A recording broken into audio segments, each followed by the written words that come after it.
This government meeting is brought to you by Eastworks and our local cable subscribers.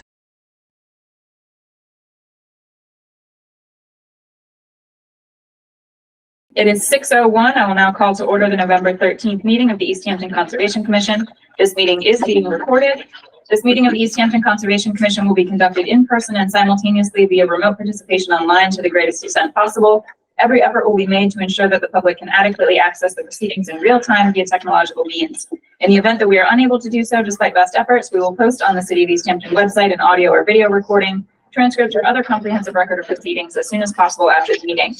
Should an interruption occur in which the online meeting ends abruptly, both the in-person and online meetings will not be started, and all agenda items will be automatically continued to the next scheduled meeting. Cassie, do you have other housekeeping items to go over? Yeah, so I just want to make a note about public comment periods. So those who are attending virtually, everyone's kind of automatically set so that they can't use their camera or use their microphone at this time. If you do want to make a public comment, when the commissioner makes that available or opens the public comment period, I will please use the raise hand function if you do want to make a comment, and then that'll put you in a queue. When it's your turn, I'll give you the ability to turn on your microphone and your camera if you choose to. And then we ask that you just comments be limited to 5 minutes long. After 5 minutes, you can get back in line again. We just want to make sure everyone gets a turn. But we'll go over that when we get to that portion again, if there are public comments. Thank you. Are there any public concerns, non-agenda items?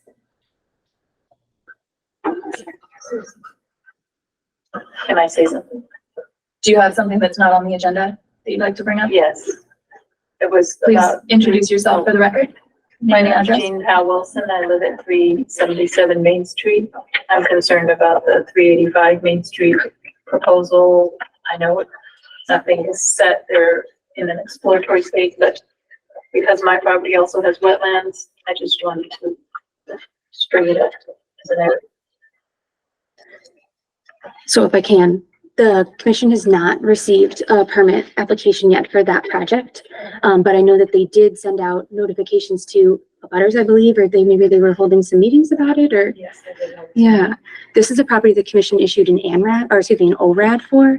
I can't remember when, but not too long ago. Mm-hmm. And it seems like they're getting closer to the stage where they want to submit a permit application to the Conservation Commission, though I've not received any formal plans yet. Okay. Yeah.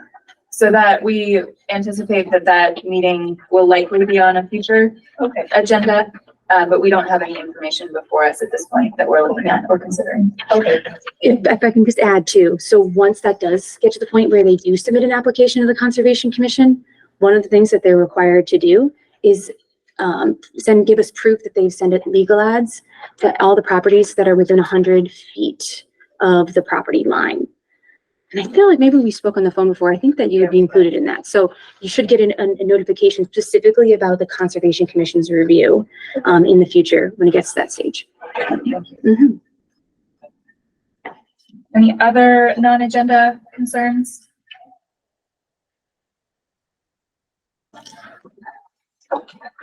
Does Garrett have his hand up? Yes. Oh, Garrett, yeah, do you have something?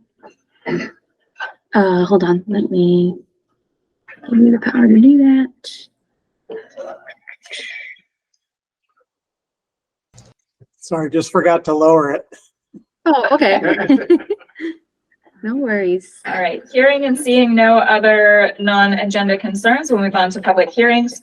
There was some discussion prior to beginning the meeting about taking items out of order, but we have everyone we need here now. So Cassie, should we recommend just sticking to the order as it's prescribed on the agenda? It's up to you guys, but yeah, I think I would recommend just going with it. Okay. So our first item is a public hearing continued from September 25th for a notice of intent filed by Borough Engineering on behalf of Tasty Top Development LLC for a new mixed-use commercial and residential development with associated stormwater management system at 93, 95, and 97 Northampton Street. This is map 128, lot 112, 113, and 114. Mass DEP file number 1510322. Do we have someone here to speak for this item? Good evening, everybody again. Luke Showalter with Borough Engineering. So it's been a while since we've been before you, but we've had a lot of back and forth with the peer reviewer. We submitted our final response to their comments from Beals and Thomas, and we believe we've addressed them all. The most substantive changes to the plans. There was a lot of back and forth with documentation of compliance and clarifications. There was some changing of the basin sizes, but no major changes to the stormwater system. One change that the applicant has made to the project, unrelated, is that since the last meeting we converted an additional 24 parking spaces to on-demand future parking, which means they'll remain green space unless demand necessitates that return the parking spaces. They were parking spaces before, now they'll be green spaces unless they're needed. Sorry, can you tell us what the date of the most current plan set is? There've been a lot of different versions floating around over the months. 10/30 should be the date of the most current. It should be that one right there. And Cassie, I know there were some requests for full-size plans. Do we have those in hand? I don't think I remember to ask you guys for them. I'm sorry. No, we don't have them yet, but if we could get, how many copies would we want? 1, 2, 3? When I say some requests, maybe it was just. That's okay. Anyone else want a full-size copy of the plan? I think as long as we have one to work Okay. with, Yeah. I think that's great. And I can pull them up on the screen here. Hold on just a second.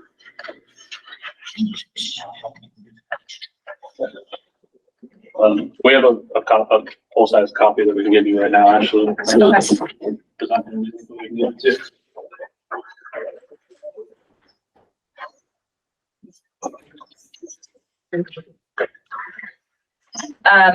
Are there comments or questions from the commission at this point? I have some questions. Please. Should I wait till?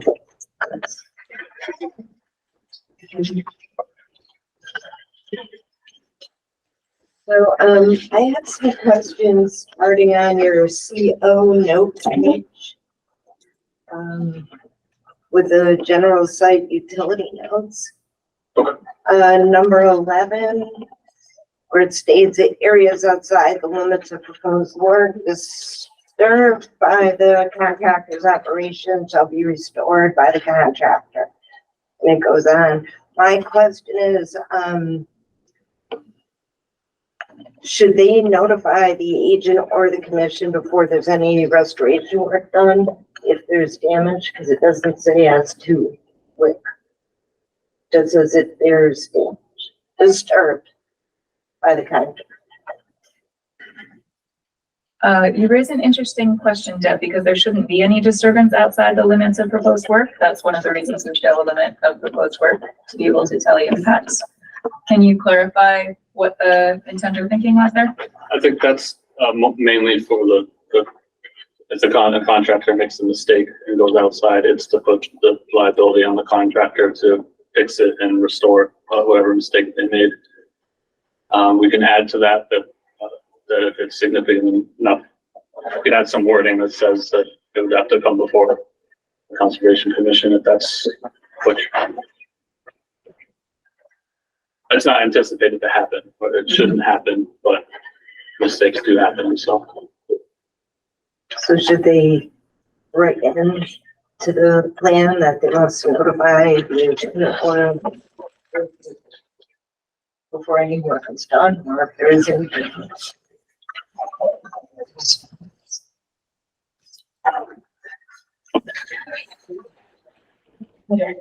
Whether is that damage?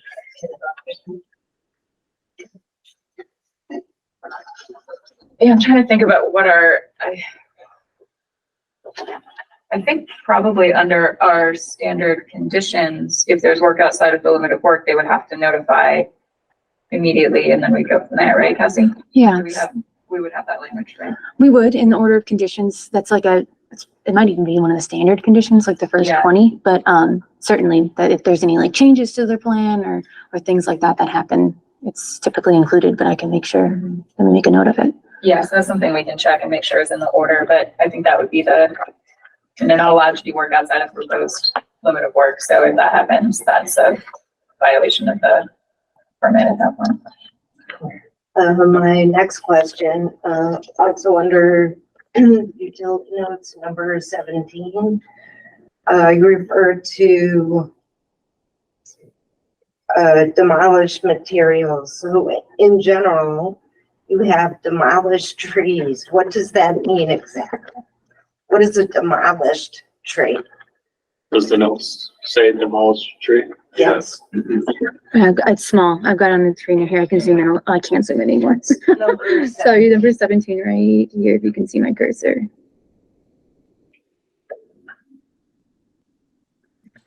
And that should just refer to, the areas that are being cleared of trees. Those trees would be, properly taken care of. And removed from the site, following the local and state guidelines. So, referring to that, can we ask that any demolished trees be used in the surrounding environment? For the volume of trees that they're gonna be taking down, that would not be viable here. No. Okay. In your erosion control notes, same page, C-O, number 1 and 2. I would ask that you add our agent about erosion controls and any area approved by the owner and engineer. Add the conservation agent. Is that Yes. both notes? Yes. Okay. Which ones are you looking at? Erosion control notes, number 1 and number 2. 1 is all erosion control measures shown on the plan specified or required by the engineer to install prior to construction. And the second one, excess topsoil stripped from areas to be disturbed will be stockpiled and approved by the owner and the engineer. I just thought we should put Cass in there, add agent, so that you would also be able to check and approve. Should be a 48-hour notice to inspect those. Yeah, I think those would be covered under our standard conditions for the erosion controls and anything that would be happening within jurisdictional areas. And the contractor is given in the contract, the order of conditions, so they can abide by it. So it is part of the contract that the owner is gonna go in with the contractor, so it's covered kind of in the conditions. I'm just rechecking as you Yeah. go on No, and I'm won't just ask letting it you know, again. we will add the conditions to the contract. Okay, number 3, any topsoil stockpiles will be left undisturbed for more than 30 days. You have a standard 14 days for stockpiles to be sealed. I believe that's correct. That's what our standard is. That would, because the contractor would be subject to the order of conditions, the order would supersede what's written here, but for consistency, if you could update, just so there's no confusion. Yeah, what number did you say that was again? 3? Oh, the erosion control notes, number 3.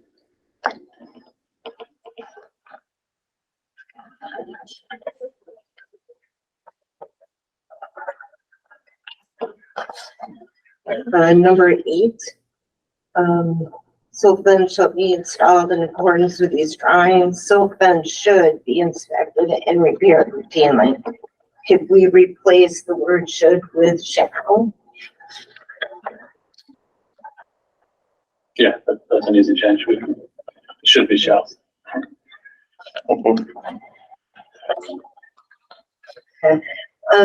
So the fencing that's around your basins,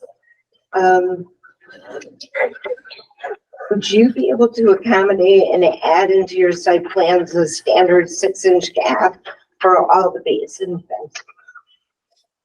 That would be for a small animal, escape. Sure. And Just like we want.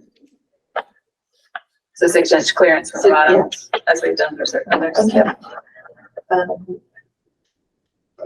And so the, as far as the abutter, have you obtained a signature from the abutter for the utility connection? And I think that's C-5.3. The sewer connection. Yes. We have a letter from his attorney saying they're willing to work with us and negotiate, an easement right to go through there. We didn't purchase the easement until we get approvals, with Concom, planning and the state. So that's when we submit those documents to the planning department. Do we have a copy of that, Cassie? I haven't got one yet. Could you send me one? Sure. And page C-3.4, the enlarged unit landscape plan, the O&M notes. Could you put in that all dead and diseased plant material and invasives moved to off-site and disposed of properly? Yes. Can you say the number again? Page C-3.4, enlarged unit landscape plan, O&M notes. I'm sorry, Deb, can you repeat what your request was? What's Catching up. requested? Yeah, what you want to add? That all dead and diseased plant material and invasives are to be removed off-site and disposed of properly.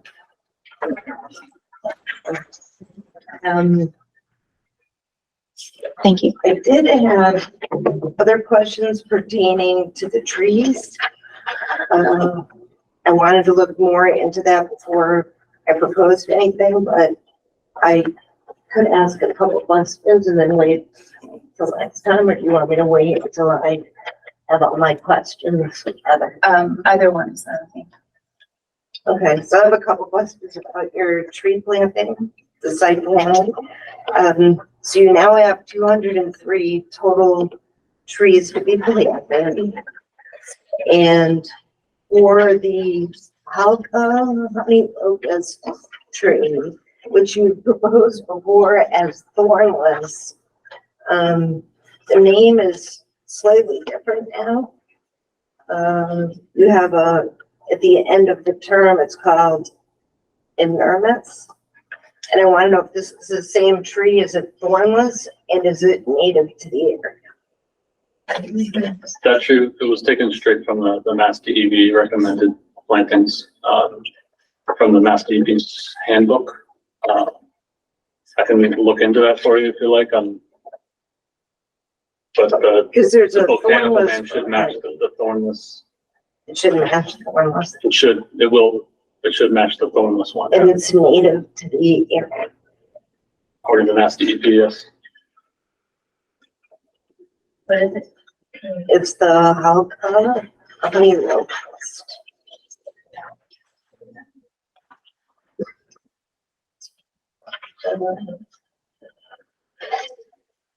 So for the, so you're removing trees that haven't or mature, and there's large canopies, and you're replacing them with much smaller plantings. Is there, can we ask you to require or condition larger plantings since there is such a tremendous difference? Cassie, does our, the tree, what do we call it? Our tree policy that we established earlier in the year, does it have any applicability here? It wouldn't, in that it's more than 5 trees being removed. Okay. We can look to it in terms of what we require for mitigation there, but it's typically just for 4, 5 trees, and they'd be designated as hazard trees by an arborist. Okay.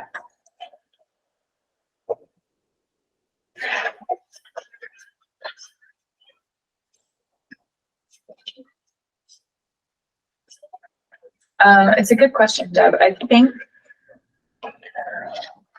from the perspective of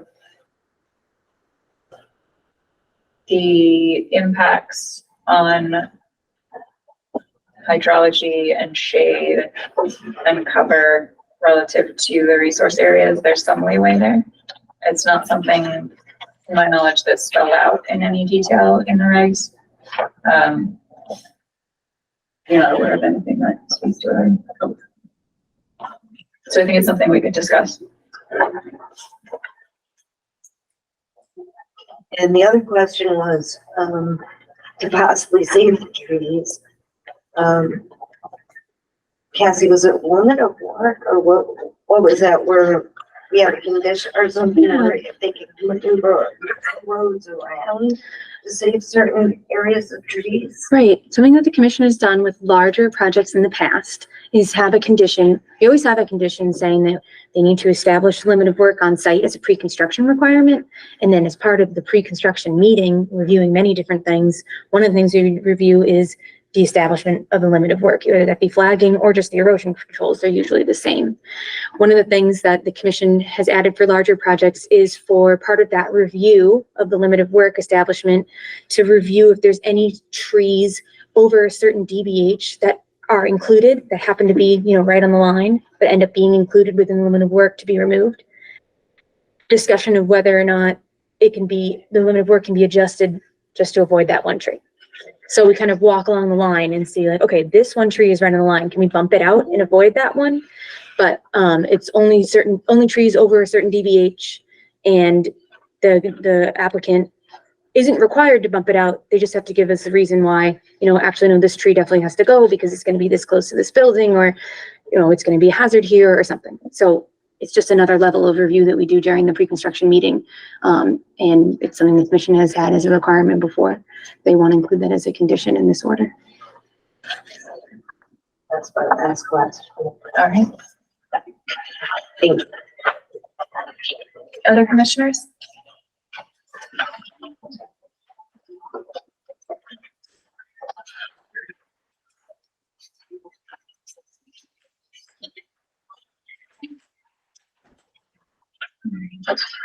And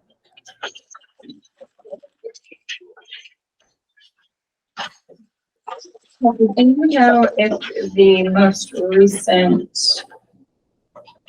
recent response to the peer reviewers be October 19th? From the peer reviewer or sorry? To the response from Furrow to the peer review process. Yeah, so there was a formal letter that you guys gave to the peer reviewer, and then there also was a smaller discussion that happened about those basins and the grading that sounded like that was going on today. So I don't know if maybe it would be helpful for the peer reviewer now to explain where they're at in their review and what they've received, if that is helpful, or if we wanted to start there, if that makes sense. I know it's been a lot. So. Okay. Sure. Matt, I saw that you're here, and I know Stacy's here as well. You should both have the ability to talk if you like and share screen. Yeah, great. Thank you. So yeah, for the record, Matt Cody, civil engineer with Beals and Thomas, and again with me is Stacy Minahan, a principal at Beals and Thomas, who's a wetland scientist. As you mentioned, we've been working with the project dating back to the summer. Our first letter to the commission was back July 7th.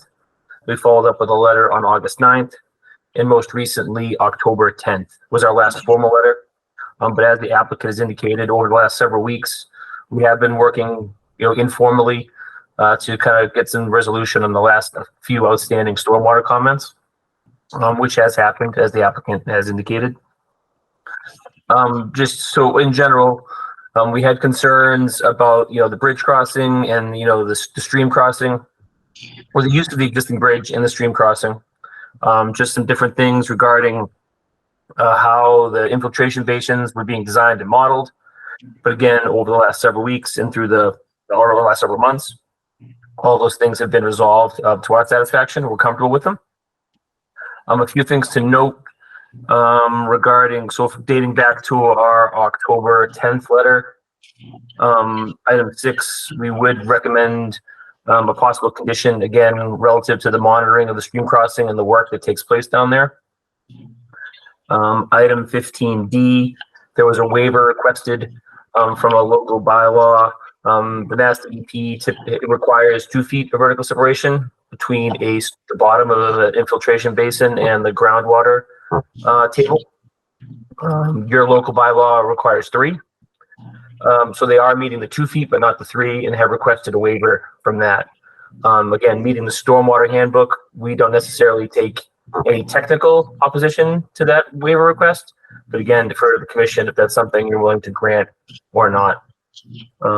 Similarly, item 16, their basins are designed with 3-to-1 slopes, which is fairly typical. But your local bylaw requires 4-to-1. Again, the 4-to-1 would just make these basins bigger, typically. And then, then the areas of disturbance are bigger. So by doing a 3-to-1 slope, they're kind of able to tighten up the area of these basins and restrict the amount of disturbance they have. So again, from a technical standpoint, we don't necessarily have any exception to the waiver, but again, defer to the board or the commission in this case, if that's something you want to grant or not. Item 19, I would recommend a condition about the SWIP and following up with that as we get closer to construction if the project is to move forward. And those were the kind of then again, over the last several weeks, we've been working through just some technical details, some elevations, some grading regarding the 2 infiltration basins on site. And again, as the applicant indicated, as of just this morning, some last information was sent over, and we're comfortable with those stand. So with that, we're comfortable where the design is, but are obviously here and available for any questions that you may have. So that last conversation in talking about that piece of grading, that's in the file there, and I can pull it up here in the computer if you like. There should be like a paper clip. So one of those things, and then yeah, and that's the plan. So that's the discussion going back and forth there. And I can pull that up. So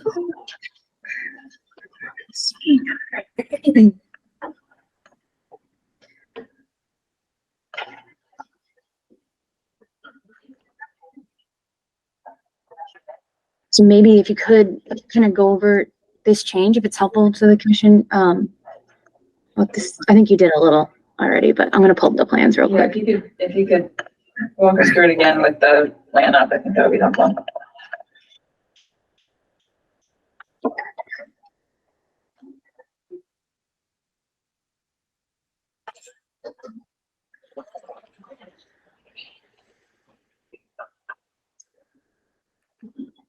What page is that?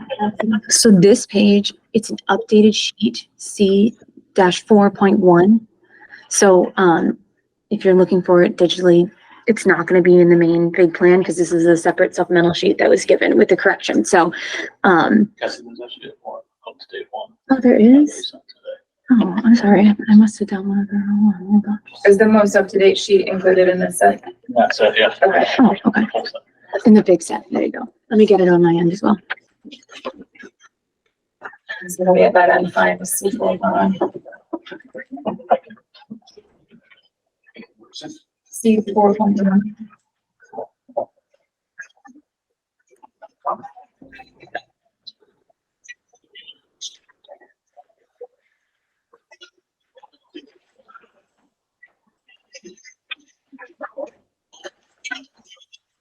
You want to describe it, Tom? Okay. That was great.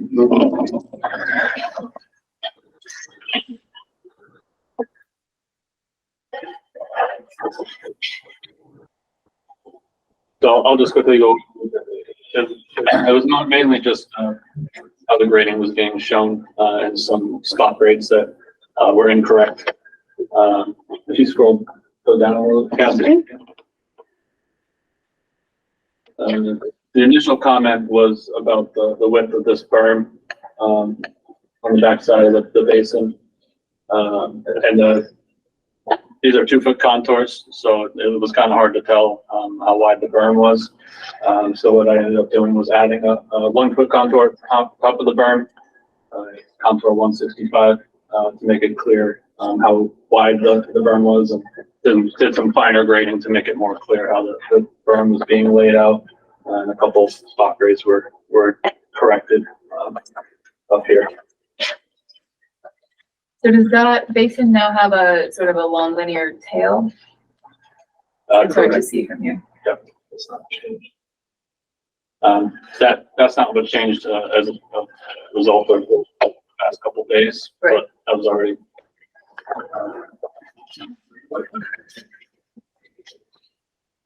That is a change though from the initial filing, correct? Correct. Okay.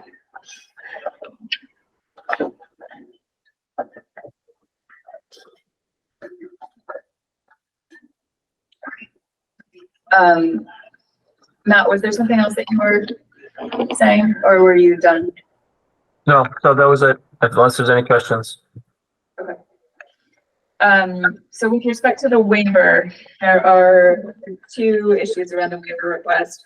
One being the side slopes of 4:1 as required in our stormwater regulations versus 3:1, which is what is required under the, or recommended under the stormwater handbook and more typical. I don't know if folks have had a chance to think about or consider that request. That slope in particular, I'm not too concerned about that. I think that, you know, I agree with, Bill and Tom's statement that by, designing the basins around that flatter slope angle would expand the basins a bit and sure increase the area of impact. But you don't think there's any risk to the new slope? 3:1 is usually stable, you know. The intent seems to be in our regulations around safety. They're making them a shallower slope, but we're fencing them anyways. So I don't think that that's a significant concern in this case. So I wasn't too concerned about that request. The other request is to reduce the required separation between the bottom of the basin and seasonal hog groundwater. Our stormwater ordinance calls for 3-foot separation and the stormwater handbook requires 2 feet. I have not been able to ascertain exactly what the history is of why that was written to be 3 feet. My best guess is that it had something to do with experience with basins in our city that do not function as expected, as we've seen on a number of projects, because there isn't sufficient drainage or distance and separation to groundwater, but that is merely a guess. I don't know what the original intent was. Yeah, I think there's we've had a lot of issues with basins, you know, recently and not recently too, with you know, designed as dry basins but had wet bottoms in the end. And I don't know why it happens, if it's because of compaction during construction or some soil thing that came up somehow, or, you know, silt washing in. But I think the intent is to give extra buffer, you know, for correction or, and to reduce the chance that problem would occur.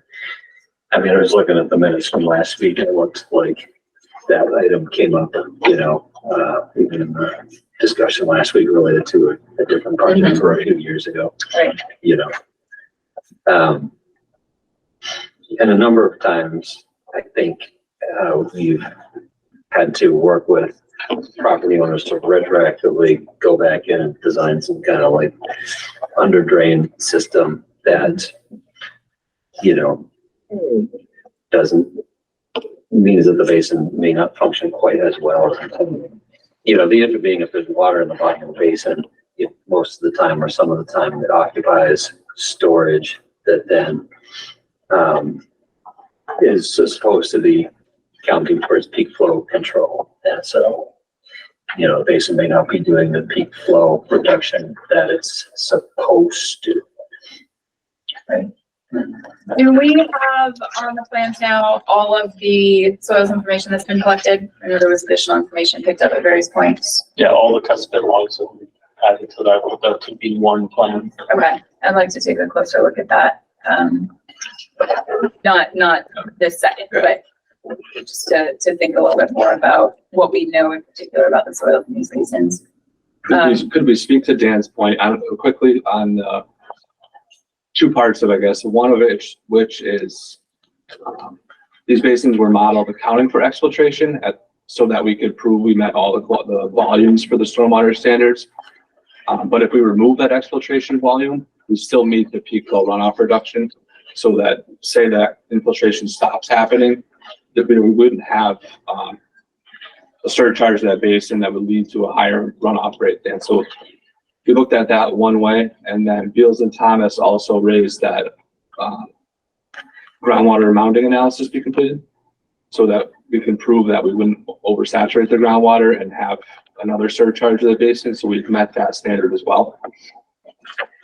Can you say what is the reason that you're applying for the zoning variance around it? So I guess it's a multifaceted response, but there weren't many areas on site that met the suitability standard for groundwater recharge, meaning the soils were C's and D's, hydraulic soil group, which are very poor infiltration rates.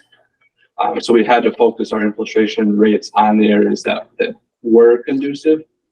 But the site as a whole had relatively shallow groundwater, and the site is relatively flat. So there's only so many manipulations we can do to the runoff to get it into a basin of any significant volume to meet the runoff standards, but to still have a separation to groundwater. So all of our infiltration basins are both relatively shallow, but by trying to achieve that 3-foot separation, it doesn't leave us a lot of room to have enough pitch to get the water to those basins and still have them be deep enough to have any substantial volume. Do we have all of the details of the mounding analysis and updated hydrology in an updated report? It is in the submissions to Beals and Thomas. So it's just this is all there is? That's the latest version of it, yeah. And then the new updated stormwater report. Right, Luke? The hydrology in the storm report is updated. The final spreadsheet for the mounting analysis, I don't think was updated in the stormwater report. Okay. We have the stormwater report. I just didn't print it because it's 275 pages, but I can show it up here and like get to that part for digitally. It's gonna be easier if you want me to. Is there any value for you in looking at it right now? I won't be able to digest that quickly. Well, I guess I'm not sure I understand, if we're talking about the same thing yet or not. So, what I was trying to say is if there's 6 inches, say, of water and it's standing in the bottom and it just doesn't drain, say it's been a wet spring or something like that, or say the basin doesn't drain properly, then that is volume that is subtracting from the basin's like peak flow control performance if a storm event occurred. So then the water level either rises higher or the discharge out of the outlet structure is higher for a smaller storm event than it ought to be, just because the attenuation is less, because some of that volume is already occupied. And so in theory, it never drains out. Right. Yeah, because that's what we've seen like a number of times in town. A basin that's supposed to be dry is not dry, except, maybe during very dry periods in the summertime. And then there has to be some kind of correction or not. Most likely it's being caused by the regulations, your stormwater regulations that are adding to match the flow rates. And when there are soil types that are supposedly can take the infiltration, and we're making it mathematically work, and we're forcing things because of that regulation inside your ordinance. The volume regulation, that's what's really causing it. This issue that you're having townwide. We removed that ordinance, and so we're forcing engineers to try to make these things work in soils that are not capable of it. If that makes any sense. I guess I'm not following that argument either. Some of these issues go back before we had the stormwater ordinance, which was 2008 or 9. Well, this is going to make it worse probably though. Well, what I'm hearing is that the places where there's been problems are places that were put in before the ordinance existed. So I don't understand how they cause problems. It's gonna cause more. It's gonna make it makes it impossible to infiltrate the water in places that you can't, you know, but I mean, I've been doing it for 30 years. I see it coming, that's all. It's okay. You can disagree with me. It's just gonna happen in more and more projects. Because the soils are pretty similar throughout the town. You know what I mean? At certain elevations. They're different if you go up the top of the mountain, or if maybe you do get in an area that has really good sand. But generally, there's a lot of similar soils surrounding it. But I guess it's a different debate anyways. Well, so, I mean, I don't, unless I'm mistaken, I don't think our ordinance rule requires performance in excess of the Wetland Protection Act, except in a couple of these key areas. This item is meant to help mitigate the, well, the next stormwater standard issues that you're seeing. Unless I mean, it's been a long time since we developed that ordinance, so that could be something that I'm not thinking about, but, It brings us to that same point is we by requiring that basin to be shallower, it has to be exponentially larger. So we're asking for a little give and take because there are so few areas on site that are acceptable, that meet the qualities of infiltration, meaning a more sandy soil. We had to focus those basins on there. That's why that one around the building is so large. It was one of the very few areas we could get any real volume to infiltrate into the ground. Jay, can you go to the soils page? What is it, T1? Yes, tier 1 is PP1. I think it's in the front.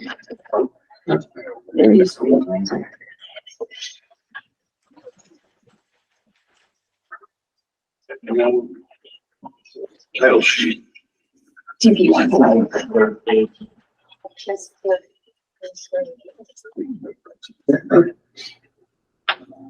And Cassie, I don't know if you want to pull this up too. Yes, hold on just a second, we're almost there. Would you humor us and come and just walk us through again where you've done testing? All right. So all these symbols are test pits that were done at one point or another. Some of them predate this project and they were from the original work on site back in 7 or 8. And we've done rounds of them in April of this year, and we did rounds in December of last year. So we focused a lot of test pits more recently in the areas of the infiltration basins. I have 3 in this basin back here, and 1, 2, 3, 4, 5 in this basin over here. That was done at the request of either the commission or the peer reviewer that the regs call for 3 test pits per infiltration basin, so we went back out and did more. That's the stormwater handbook. Yeah. Yep. And so you're saying that you want to have an exception to the regulations based on the fact that there are a few places where you can locate these, but there are a lot of places on site that you haven't even looked at the soils and you don't have any information. So how do we actually know that there are a few locations that are suitable for infiltration? Well, we're using our test pits to correlate the hydraulic soil groups from the USD soil survey, which is kind of the standard starting point for what you treat the ground cover as. And we went through that very originally, that most of the site is the C's and D's, which are not suitable on the gate for infiltration. And we've kind of spot confirmed that in these areas here that are less designed, there's a lot of siltier material, shallower groundwater. And these soils are very consistent in the test pits as well.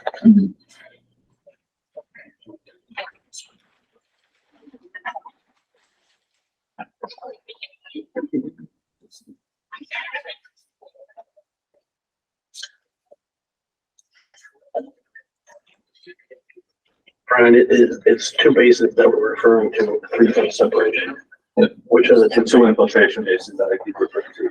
One back here on the northern side of the site, and then the one at the low point on the front side. It's not all the basins, it's just those 2. Right. My point is that you really focused your investigation on the places you had already chosen to put the basins. And so we don't have information about all of the other potential locations that could have been chosen. Well, I would say keep in mind there's 5 other detention basins on the Right. property that we determined we could not use them as infiltration basins. So we really looked at all the low points in the site where we could send water, and then we went through the analysis of the soil types to see if they were appropriate for infiltration. And a lot of the areas that there's no test been shown on is the high point. You can't put a detention base on the higher point of the site.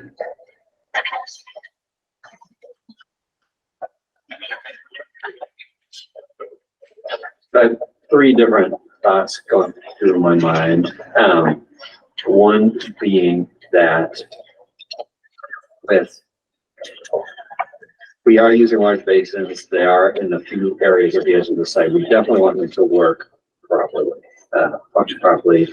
And a lot of the comments that we got from the public relate to, issues like the groundwater, stormwater, and those kinds of things, which is another reason that we want them to work properly. I think that's one thought. Another thought is that if there was more low impact development type of things going on with the site, then it might reduce reliance on basins a little bit. I know they're bad, they're not the best soils for LV type of things throughout the site, but different ways to slow water from getting to the basins and other areas of the site so that there's not quite as much reliance on those basins. Be a benefit potentially. And another thought that I'm thinking, just spitballing, I don't remember if our ordinance prohibits like wet bottom basins, and I'm actually not sure what the science is on that currently. When I used to pay attention to the stormwater world more, it was like, oh yeah, you should do wet basins for a lot of different reasons. They don't attract mosquitoes like everybody thinks. They're not safety hazards, and they keep they kind of, by having that water there, they prevent the resuspension of sediment that accumulates in the bottom. But it's been like 10 years since I've been really up to speed on that kind of thing. So I just want to toss those thoughts out, and since we have Beals and Thomas here, or Julie, maybe you are more up on wet versus dry basins. Matt, what's the state of the art? Well, so right now, I mean, to meet the stormwater standards, they need to infiltrate a certain volume. So by having these two basins, that's what they're doing to meet those. If they had wet basins, that they wouldn't be getting that same volume that they're infiltrating, to count towards the standard. We don't typically see, or I don't typically see wet basins that often. They're usually infiltration where you want them to be dry during dry periods and not always be wet.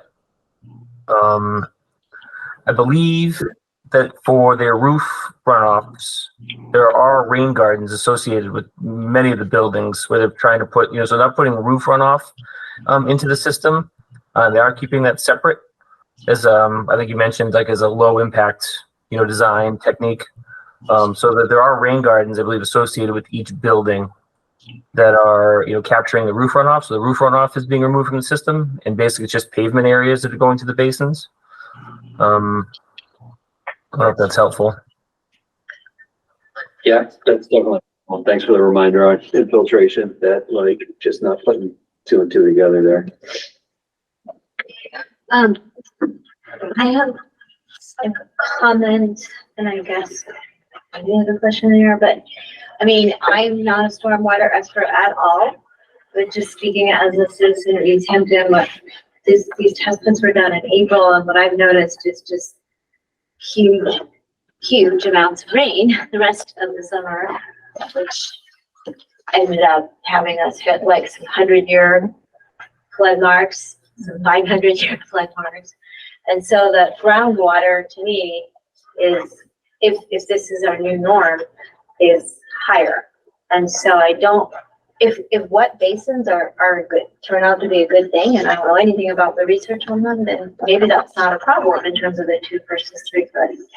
But I guess that's just a reality, I think, that we're dealing with. And in terms of a low impact design, there was a comment that was made, I think back in September at the end of the meeting, maybe it was by Garrett, about how, well, technically, there's a lot of ways in which this project is technically meeting all these requirements, that there's been a lot of concern by the public about a lot of different aspects of how this is going to affect the environment, the critters and everything, and that there was a change that was made to like move one apartment building altogether and combine it with another one. And so they were saying that seemed like something that you were able and willing to do, and could you do more? And so I guess that's a question, is could more LID things be incorporated in that might not be technically required, or that we can't require of you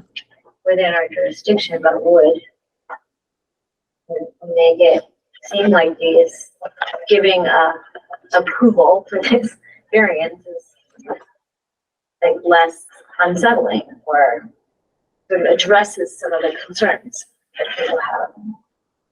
So we have eliminated one building out back, which Yeah. removed one of the infiltration basins, because there was another infiltration basin back here. Okay, Um, that's the one that you had on. yeah, and it's what Frank was trying to allude to earlier, is your ordinances expand on Mass DEP's requirement that we have to match the runoff volume pre and post development, as well as the runoff rate.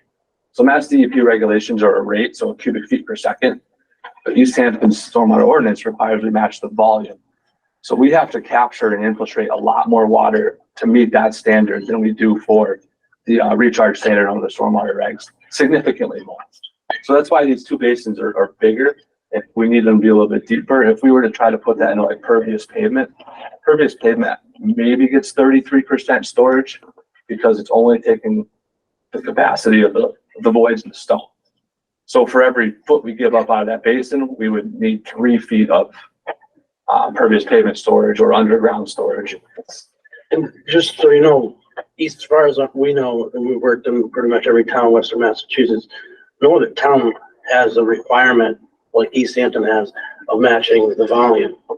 The rate, everybody does, but no other town has matching volume. And, you know, the city engineer warned us, like, this is an impossible feat to do. And then you add this other thing too, of 3 feet of separation. It's like, how can we ever do this? It's really, it's onerous.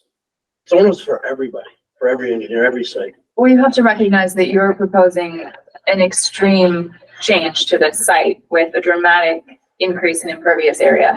And we have very erodible soils. We have highly sensitive ecosystems that are adjacent to this site. And so this is not a property where we're comfortable letting off of regulations which were put in place because of things that we have seen happen in this community over the years.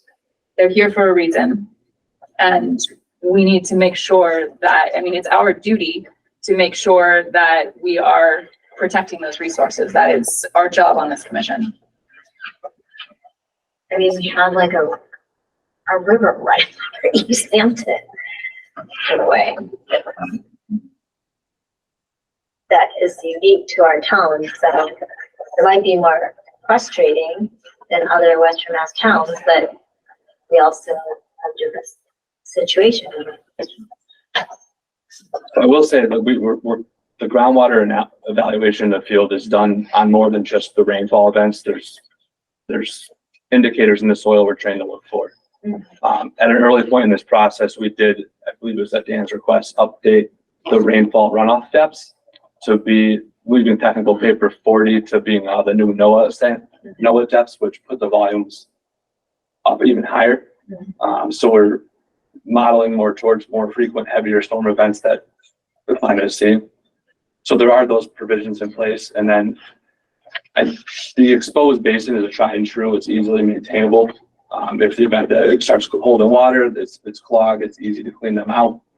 Anything that's underground is difficult to maintain, it's costly to maintain, and the failure rates are higher because they can't be maintained. So that's why we went to a more traditional route here. And I keep, it's not just convenient, it's practical in this application that those basins be open air infiltration basins.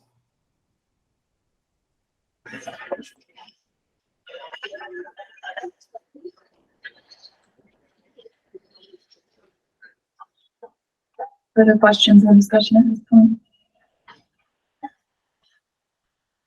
You look like you have a thought. I have a thought, yeah, it's stay in my head. All right. As I work through them, I guess.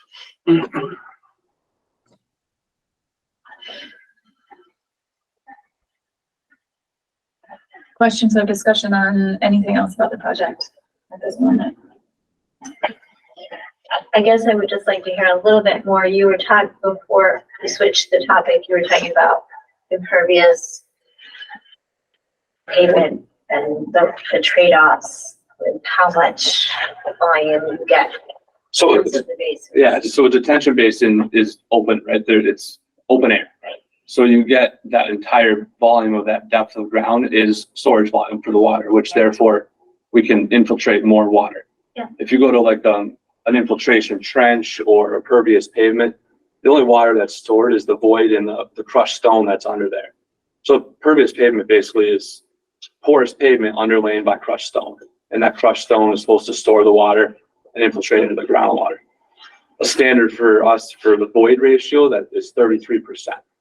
So you only get 33% of that space as storage for water versus an open detention basin is 100%. So it's not exact science, but easy math is it's a 3-to-1 trade-off of volume from an open basin to a underground infiltration system, whether it's pervious pavement, trenches, etc. Is that an LID design idea that would put less stress on basins? Because it would remove 33% of what would go into this. To the point where we can meet the volume standards of that we were just speaking about, I don't think it's going to meet that standard. The areas are so large, and we're still stuck with that separation of groundwater. That the 3 feet applies to pervious pavement as much as it does in infiltration basin. So there's some areas on this site where the groundwater depth is less than 3 feet. Or it's not permeable soil. Or it's D soil that's not going to take very substantial water. I think D is not even allowed, and then C is almost zero infiltration capacity. So we struggle with all these parameters, and we focus our energy on these points where we could meet the typical standards of Mass DEP that Beals and Thomas was willing to at least technically back up. Yeah, well, that's helpful. Thank you. I mean, Dan mentioned the fact that all of the basins are at the edge of the property. And I think that's one of the issues that we're all facing from the perspective of the public in particular, of the adjacency of where this water is being put into the ground to all of the other properties. You can imagine that if you were able to infiltrate further to the center, you've got all of that space for water to be soaked up and get deeper into the ground before it's getting anywhere near some of these properties. So that's another reason why I think that more dispersed LID type practices could help to alleviate some of those concerns.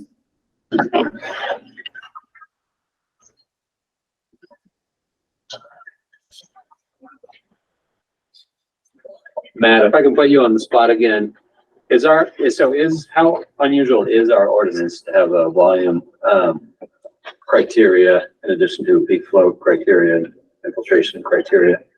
Yeah, we don't typically see that. There are a few communities that have it, but it is typically based on rate, not volume. So already we're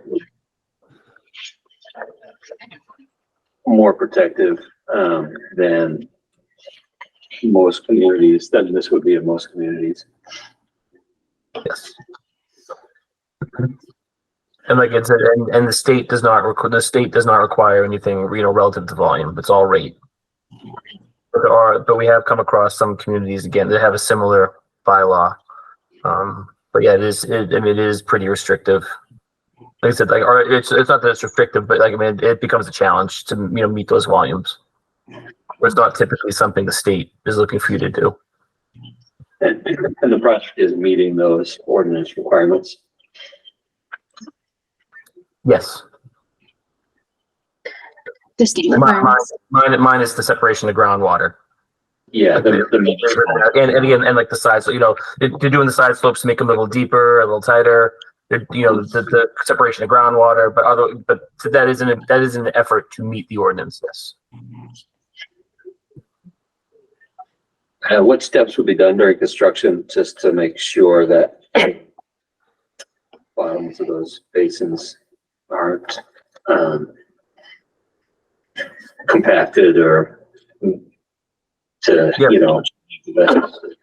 Yeah, that's something we see typically. I mean, that could be a typical, if it's not a typical condition of yours, it's something we've seen more recently is, those areas need to be kind of protected and or like almost like a septic system would be cordoned off, whether it's like with some kind of temporary fencing or something to keep those areas, so you're not getting truck traffic, etc., over them during construction, and to kind of keep them segregated from the typical construction activities, so they aren't over compacted, etc., during that construction process.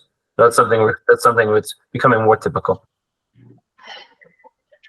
We have similar notes in stormwater reports that no equipment is supposed to drive over those areas of infiltration.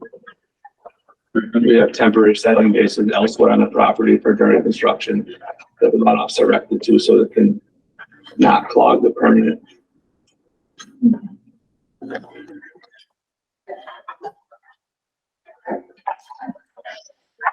I guess I feel more comfortable about the waiver now, but it would be nice to have more low impact development techniques done somehow on the site, perhaps in type C soil areas, if there are any, that would be good candidates.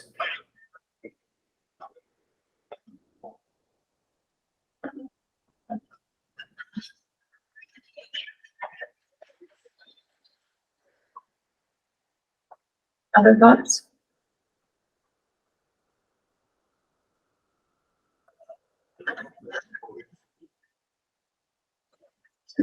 I think that's just because of this discussion of the ordinance being and the design meeting those volume control requirements that are in the ordinance that I completely forgot about.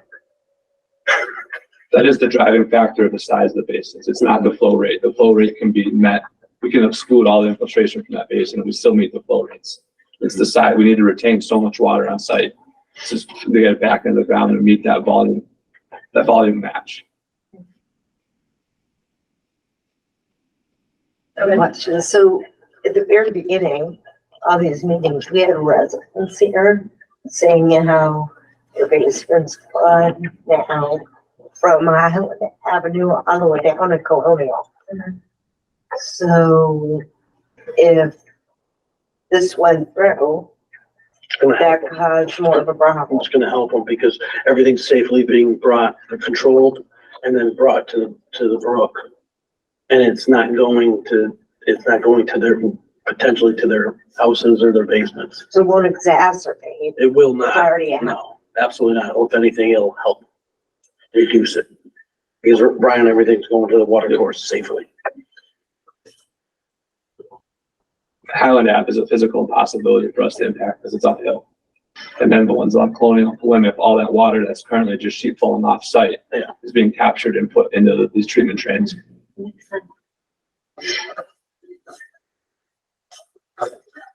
I guess I have one, this is sort of a worst case scenario question. Let's say we approve the waiver and years go by and then 5 years from now, what happened in these other sites we talked about? There is a problem.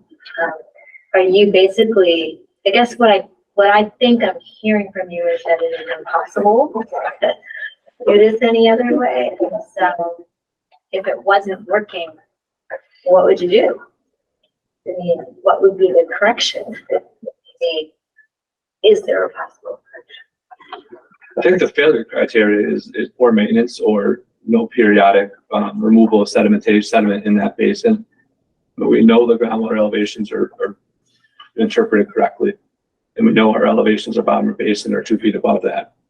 So it's an O&M issue that, I mean, I know we see it a lot where the basins aren't maintained the way they're supposed to be until they're a problem, or even sometimes after that. So we generally feel that the maintenance, removal of sediment, keeping porous bottom to it is essential.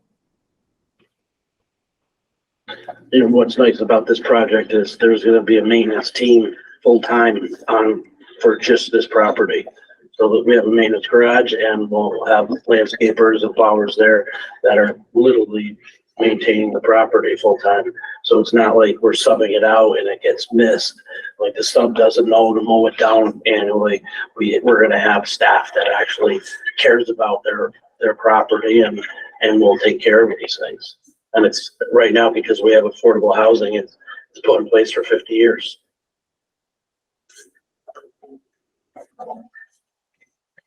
Is that okay in perpetuity? Pretty much, yeah. Yep, it has to be maintained to a certain level because of the tax incentives and financing, and the funding is there to do it.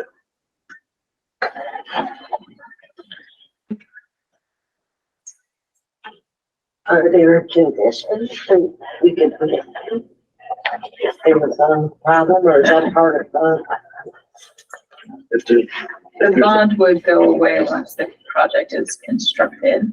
We don't currently, I don't believe, have any kind of ongoing performance bond. It's just construction. Which is, potentially why we don't have a lot of opportunity to enforce things that aren't working after the fact. It becomes a bit tricky. So that can be an order of conditions, something, if there was a failure or a problem. I mean, theoretically it can be, but it's not, I don't think it would be enforceable without regulations to back it up. I mean, I think having an O&M plan Is a requirement. right. Yeah. But that doesn't mean that it gets enforced.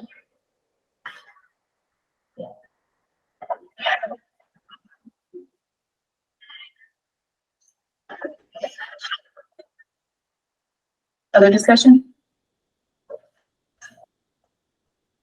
Okay.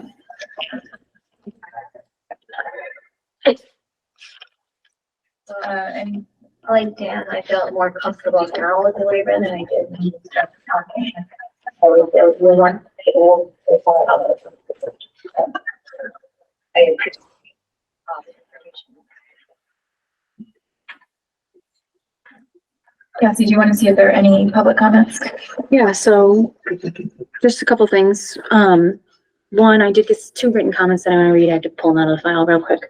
And then we can take the online comments, then we'll take the in-person comments if that sounds like a good order to you all.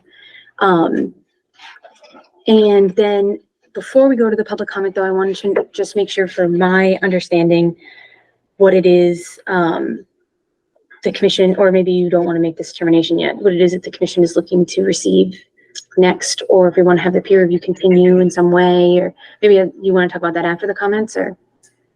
Yeah. Okay. I think that was what you're looking for. So let me read these really quick and then we will turn it over to the folks attending tonight. Let's see. So this first comment was received on October 30th from Dana Salisbury. This was received by email, subject line, Tasty Tops, Not So Tasty Future. Dear Cassie Traggart, I would like to add my voice to those being raised against the proposed development, Sierra Vista Commons. I have to laugh at that name. The project will spoil the Sierra Vista yet further.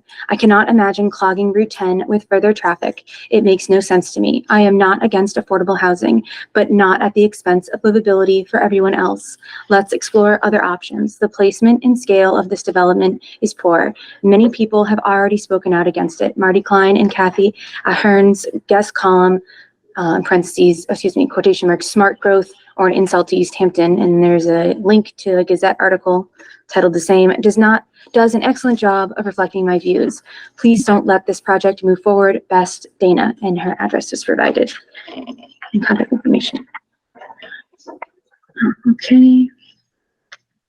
And then the next comment was received on November 8th, 2023. Email, subject line, Sierra Vista Commons. This is from Mary Lou Splain.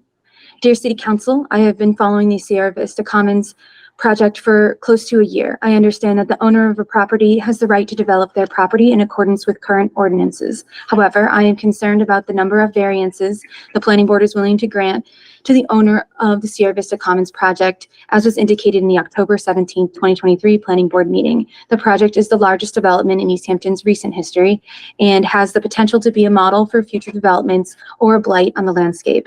In its current design, it is nothing short of a return to a former period when land was viewed as a commodity to be exploited and society was not in both a climate and a biodiversity crisis. As I am sure you are aware, the project will create 12 acres of impervious surface, buildings, and parking lots, yet will contain only the minimum number of affordable housing units required.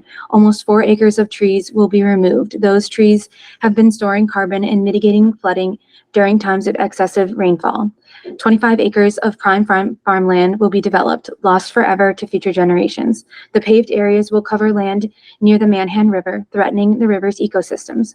Macro and micro habitats will be destroyed. This is in addition to increased traffic, more greenhouse gas emissions on Northampton Street, with a roundabout as the proposed solution in quotation marks. It is my understanding that alternative concepts have been presented, which features a more compact development with land conservation and other eco-friendly components. These concepts have been ignored. The impact of this development will be felt longer after I and many other Easthampton residents are gone. I am not proud of this project. It is an insult to the community and the land upon which it is built.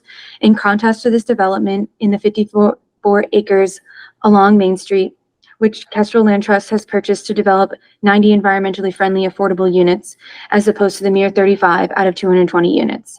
In addition, 43 acres will be conserved, a win for affordable housing and a win for land conservation. As a member of the 2020 Open Space Committee and a former staff member of Kestrel Land Trust, one of my concerns is keeping open space in Easthampton. Goal number 4 of the Easthampton Residents Visioning Session states that lands of natural resource, scenic, and recreational values are protected and well stewarded and connected with each other and with neighborhoods. Open Space Recreation Plan 2021 to 2028, page 82. In my opinion, the back land on the Sierra Vista Commons project qualifies as a natural resource, prime agricultural land, and has scenic and recreational values. In addition, the land helps to create a protected greenway along the Manhan River. My vision for the property would be for the developer to conserve the most sensitive back land and establish a trail network that would eventually connect to PCT's Dwyer Conservation Area. What a benefit to the residents of the development and the surrounding area, not to mention Easthampton as a whole. I would like to think that a compromise can be reached that will provide the affordable housing the city desperately needs, yet maintain the open space that will protect the Manhan River and the that Easthampton residents desire. All the best, Mary Lou Splain. And I'm just making a note here for myself. I read those. Thank you. And okay, so we can turn over here to people in person or virtual, whatever one you guys want to do first. Okay. Is there anybody here in person? Do you have a comment? I know you're the only one who's not here for an item, but do you have a comment for this before we go on to the virtual folks? I'm not sure, just that it's just so complicated and I don't know that much, but I'm here, I'm learning more, so that was helpful. I'm not sure I understand it all, but just that it's so complicated. And that I know that we're trying to keep a balance, you know, preserving the land in the back, as well as the needs of the community.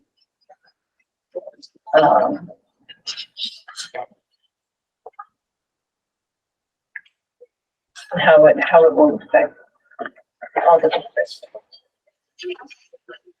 you know, environmental impact. I had an incident that happened near my house on my property, 77 Main. I'm still kind of processing.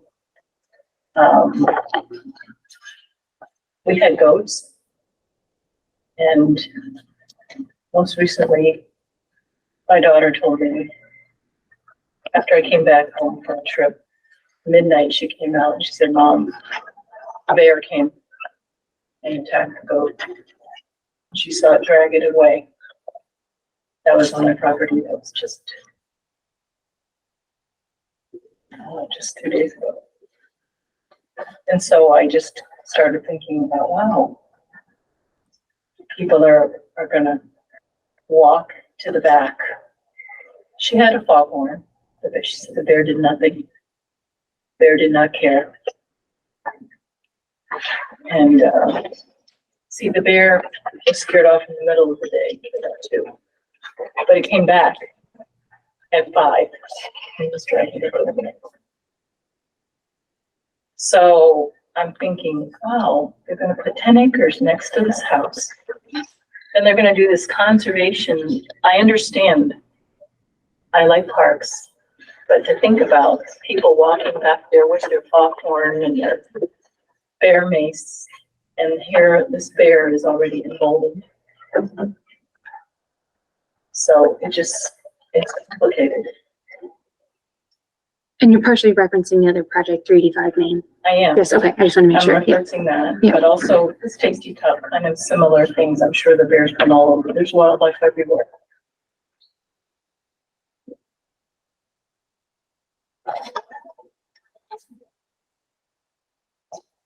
Okay, is that all of it? Okay, cool. All right, so folks online. So what we're gonna do, I have one written comment here from Garrett. As commented at the meeting, this discussion points toward comments from neighboring homeowners regarding problematic surface flow and high water tables in this vicinity. And so if anyone who's attending virtually would like to make a comment, you can use the raise hand function. That'll put you in the queue. And then as we'll go through each person in order there. And then please try to limit your comments to 5 minutes. But if you have more to say after 5 minutes, we'll just come right back around to you. So just raise your hand again. So if there's a comment, you can raise your hand.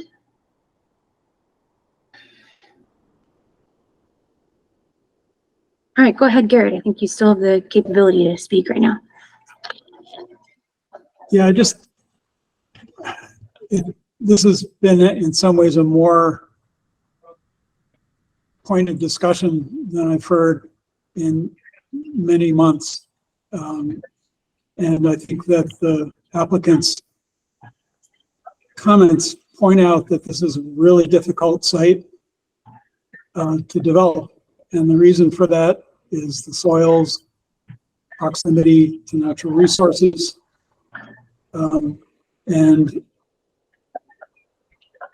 I can't claim I know that if you concentrate all the development up near the highway, it would mitigate all those issues, but it certainly doesn't help to spread development, to attempt to develop every physically possible portion of the property. And the size and the expanse of this project is one of the reasons that there are so many issues. Thank you.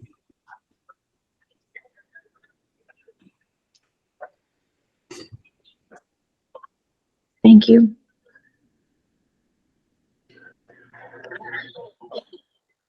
Okay, anybody else?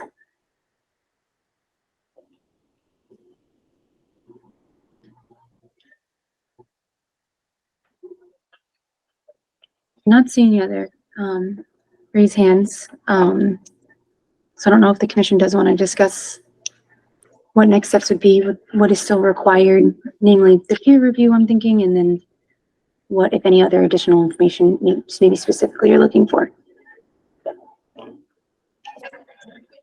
Thoughts from anyone?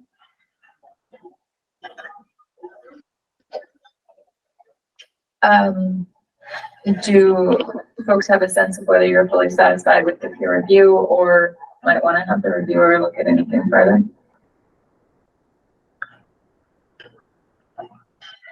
As far as I can tell, that they've looked at all the technical aspects of it that they can look at. That this waiver question is for us because it falls outside of them asking the project to be brought within certain technical parameters. So I don't personally,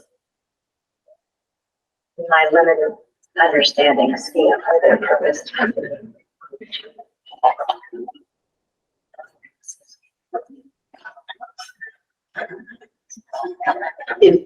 because this has been going on for a while.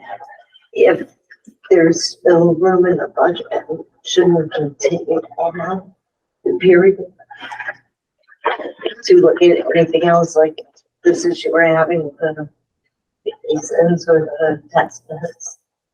I believe that at this point we have expended or near expended the original peer review budget, but that doesn't necessarily mean that we can't seek additional budget if there are things that we specifically need them to look at.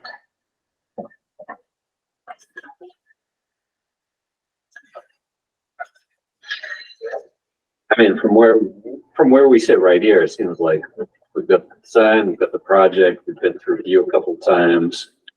We've got a lot of questions answered. Like, are we, you know, is the project ready to go now as it is? Or like, are you all as the applicant asking us to act on this current version? Or are there other things that are happening in the background where if we issued an order of conditions, we might be doing an amended order or a new order of conditions at some point? I mean, what is, I don't understand. I know what we're looking at right here. I don't have any idea what else is going on in the world. Thank you for asking that, because I was eventually gonna give you that background, what is happening with the project and the financing and with the state. But before I did, I wanted to make one mention. There was a comment made about we're asking for a lot of waivers from the planning board. That's not true. We're asking for very, very few waivers, 2 or 3. And one of them is actually a reduction from the smart growth plan. There's actually a minimum amount of units you're supposed to have in a smart growth area. And we're asking for not to, and it was like 300 or 350 units. And we asked for a waiver to only do the 200 for the record. So you guys can understand that.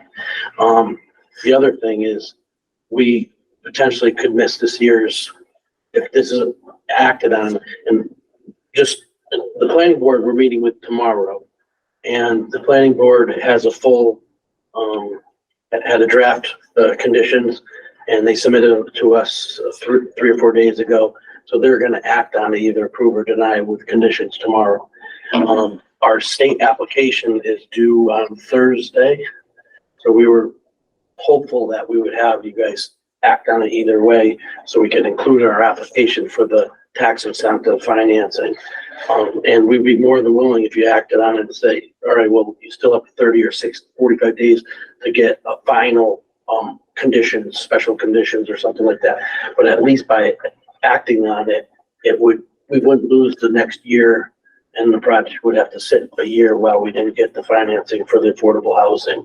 Because Brian, you can speak better on it than I. They do it annually. Yeah. And it's got to be a shovel ready, product ready application. So by not having an approval with Concom or planning, it would definitely push the project out another year. To be honest, I hate to back you in the corner and say, hey, can you please act on it? But I kind of am right now. And what about the MEPR review? The MEPR review will be over within about probably about 6 months, but that's not a part of the application process for the TIF. It's not a line item. We have Ms. Minahan here. Minahan, excuse me. I don't know if you can speak, but if you have something to speak to that from the peer reviewer. Yeah, hi all, Stacy Minahan with Beals and Thomas. I just wanted to mention briefly, and I appreciate what the applicant is saying in terms of allowing time, but if the commission does make a decision and close the hearing, you only have 21 days, as you likely know, to issue the order. So I would strongly recommend not going past that 21 days, as it opens you up to appeal where, you know, many special conditions that you might include could get stripped via DEP. So 21 days from when you close the hearing. Thank you. Sorry, I didn't know that requirement, but yeah, that makes sense.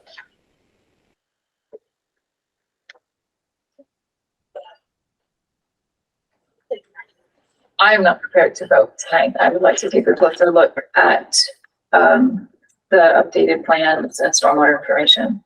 This is the first time that we're talking about the 1030 plan set, and hearing from you about what's been updated and so forth. And I'd like to take a close look at everything. I had also additionally planned to write a draft order of conditions for the commission to review at a meeting prior to voting was my original intention to do it that way. I wasn't sure if we were going to get to that stage tonight or not, so that's why I don't have it for tonight.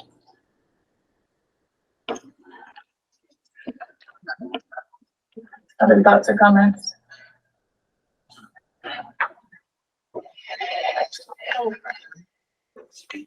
So it sounds like at this point, we are not looking for anything additional from the peer reviewer at this point. Cassie, was there anything you were going to recommend in terms of additional review from your perspective? Not from the peer reviewer in this instance. I mean, they were able to give their opinions on the waivers, which was the last piece that I was curious about, but I don't have anything else specific for the peer reviewer. My only thing, is now I'd like to add a meeting, review all the conditions. Did you have a question, Deb, still or not? No, my concern was the trees. Oh, that's From the large canopy to the small plantings and removal of the abundance of trees and the condition. I will go around the trees. Those are, so the bulk of my concern comes from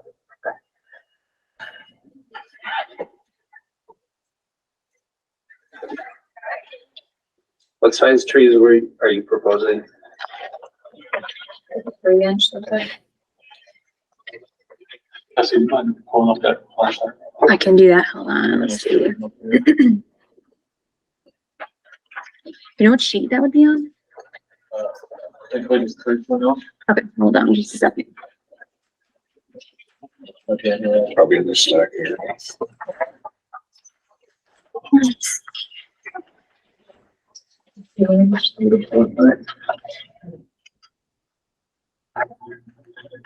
Yeah, depending on the tree, the 2-inch caliber, 1.5 to 2-inch caliber.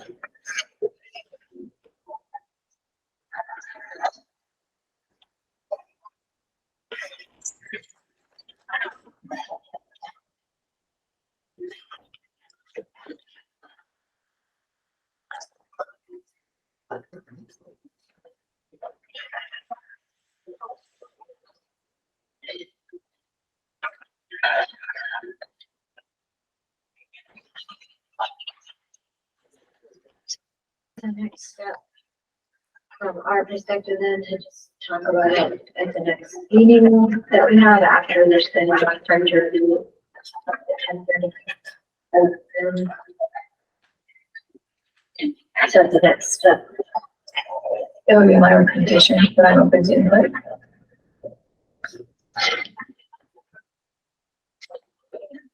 If you want to look at it, you should look at it. Do some good drawings. Sounds like the plan. The next meeting we'll go over the conditions and vote. Remaining questions after we review this new material. Yeah. Go over conditions and then potentially make a vote. Stacy, do you have something else you'd like to add? Sorry. Yeah, sorry. I was just thinking with the note about kind of weighing in on the 3-foot versus 2-foot waiver request. I was just kind of chatting with Matt to the side on Teams. So, it's hard to weigh in on that. They, like we've said, have done their best in our meeting, kind of the 2-foot state. Obviously, the commission has more localized knowledge of the issues that you've been noting. So it's hard, I guess, for us to provide a recommendation either way, given that I think the discussion that was had was good in terms of what LID there is, or could there be more opportunities to incorporate LID or something to make it more palatable? The fact that they're meeting the volume criteria. Am I correct? So if you were not meeting the volume criteria, would you still not meet the 3-foot offset? Or is it, if you didn't have to meet the volume, then you could meet the offset because the basins wouldn't have to be as big? You haven't ran that way, but it is my opinion that the volume is what's driving the size of the basins, because we can eliminate all the infiltration from our calculations and the basin still functions to meet the typical state standards. So if just for thought exercise. If you were instead to request a waiver from meeting the volume criteria, would you then meet the 3-foot offset to groundwater criteria? I think it's the same answer. We haven't ran the math to it, but I feel like that would be more detrimental to the intent of the ordinance. Right. Right. That was a cumbersome calculation to go through, and it's not common. So I think that would be less productive than the reduction of groundwater that we're asking for. Yeah, no, I don't disagree. I was just trying to figure out kind of the framework that you're working in, how related they are. The other option, I don't know whether there's any potential from the applicant's perspective or the commission's perspective. Obviously, retrofitting is not ideal, but if there's something where the commission does decide to grant the waiver, is there some sort of early on monitoring that could be done to assess, like, yes, it's working, no, it's not, or we're seeing similar issues that you folks have been seeing on the commission with the other basins. So those were my thoughts on the waiver, and unfortunately, I think that's all we can weigh in on from our perspective. It's sound technically, but completely understand that the commission has, relevant on the ground experience in Easthampton with what happens with the basins and why that offset was incorporated into the ordinance.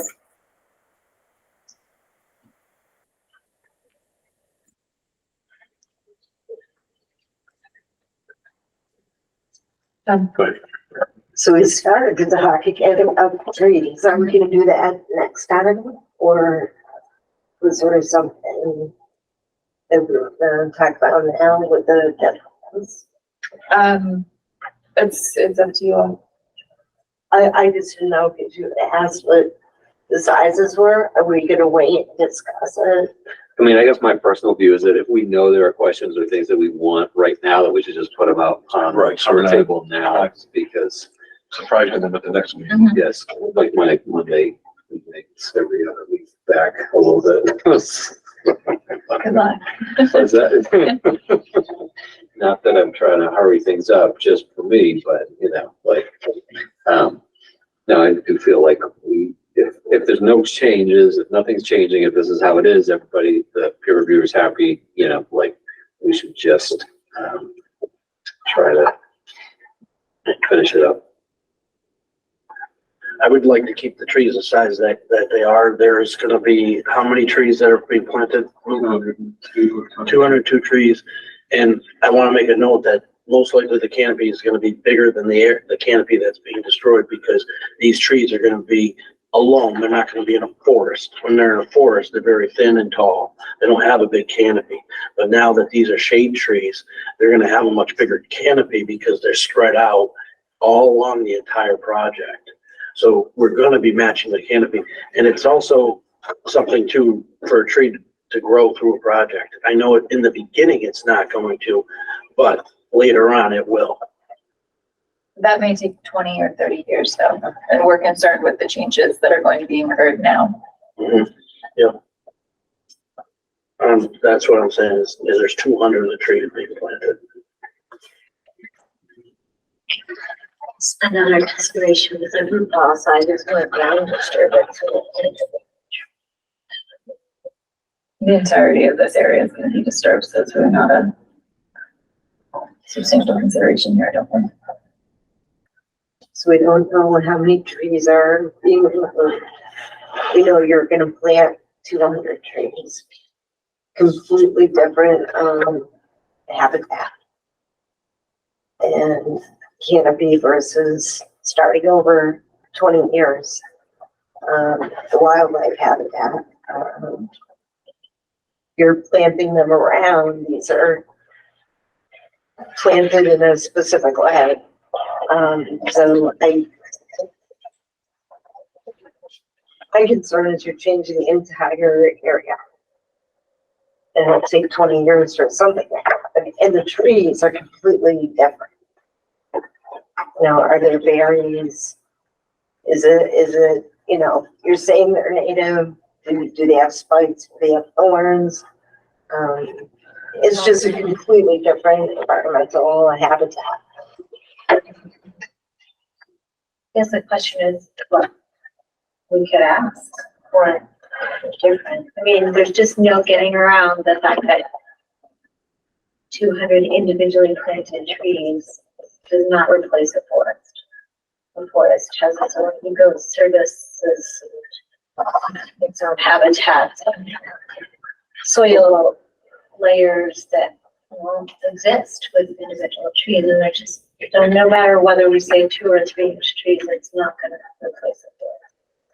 So I guess, is there anything else we can ask for? Or anything you're willing to do?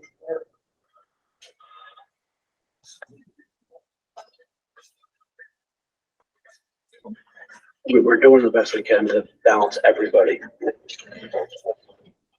That's all I can, I mean, we put in the rain gardens, we've got infiltration basins, then we have conventional basins, we have deep sumps.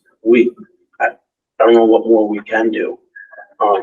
Yeah, and when we say forest, it's really that's only like 4 or 5 acres of trees that we're moving. We did get most of the development inside the driving range that they have fertilizer on 5 times a year, so we're doing the best we can. That's all. If you wanted us to change that caliber of the ones that were 1.5 to 2 inches, we can do that.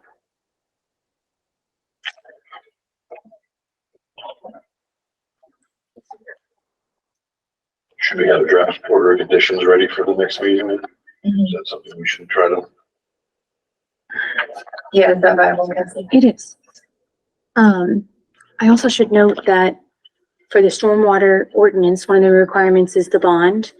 So the applicant was able to provide an updated bond amount. And then if you can see in that document there, Julie, there's back and forth where the city engineer asked for some adjustments and he confirmed that they were all provided. The version you see there is the updated version from what was originally sent. So that review of the stormwater bond amount is completed. The function of that is essentially to accommodate the cost of the stormwater system in its entirety.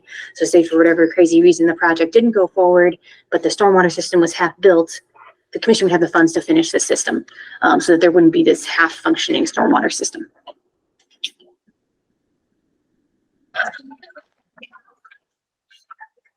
So the city engineer is fully satisfied with that.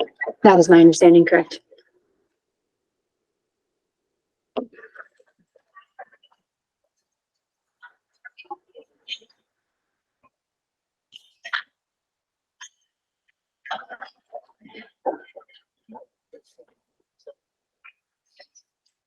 Is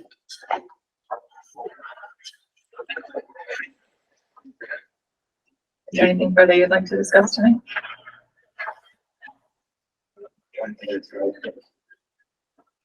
Do we have a motion? Motion to continue to November 27th at 6 p.m. Do we have a second? Second. All those in favor, roll call vote. Patrick? Aye. Carr? Aye. August? Weeks? Aye. Whittemore? Aye. Ryan? Aye. Motion carries. This item is continued to November 27th at 6 p.m.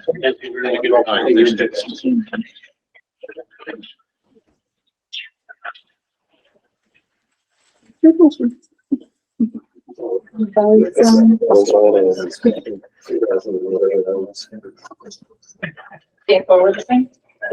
You need to go with it. I'm impressed. I know.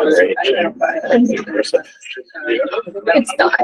Well, it's probably, I write in this cursor and print like I do. I hold mix when I take notes. I'm like, sometimes I'm printing. I think I write whatever's easier. Oh, Lord. No. It's barely like, Yeah, no, but I was like, oh my God. it's like secret notes at this point because it's so, my hand is like, so strong.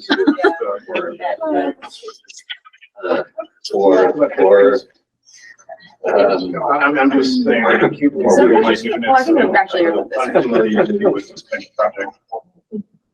And you can take these on the other, that's it.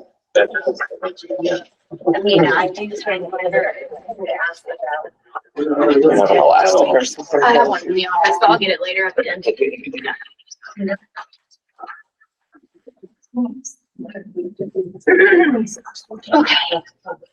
Yeah, right, we want to stop discussing the matter. Okay, shuffling around. Sorry, everybody, hold on. Just getting myself sorted for the next item here. And Are we ready, Kathy? I am ready when you are. All right, our next order of business, thank you all for your patience, is a public meeting for a request of determination of applicability filed by GoNet Speed on behalf of the city of Easthampton for installation of a new fiber internet utility at multiple locations. Request filed on 10/30/2023. We have someone here to speak for this item. Yes, I'm John Fury, the engineering manager from Massachusetts, representing GoNet. Thank you. Would you like to give us a brief overview? Sure. We have a fiber optic network that we're proposing to install throughout the town of Easthampton in partnership with the town. There are lots of areas that are not served aerially on telephone poles. There's a lot of underground developments, buried developments where the utilities are all buried.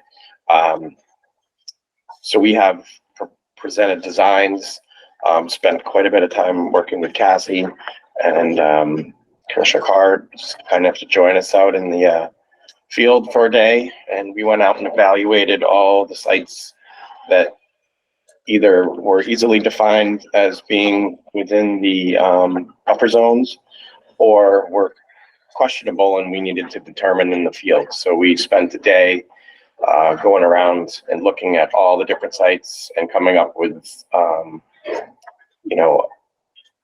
what the best mitigation methods would be. In most cases, it was simply just installing some straw wattles. Our general practice is to put in the silt sacks and all the storm basins and anywhere that we're, disturbing the earth.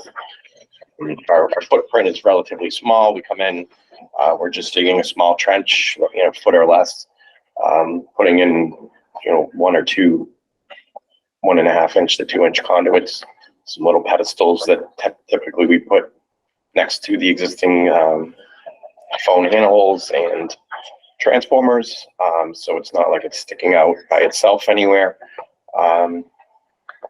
But yeah, so the properties that are identified in the packages that you have are all the underground areas that we've already spent a considerable amount of time evaluating what our during construction and post-construction silt mitigation methods should be. So without going long-winded, that's kind of the short and long of it. So we're looking for approval for, basically a blanket permit, or if that's what's called a blanket, but for all these areas, which we will most likely be constructing in next year. So if I can add to it. Yes, please. I probably didn't give it the detail. No, you're good. Just trying to give them the explanation of the review that I did preliminarily before that got to this stage where we come for the RDA. They gave me a list of all the routes where there was going to be work.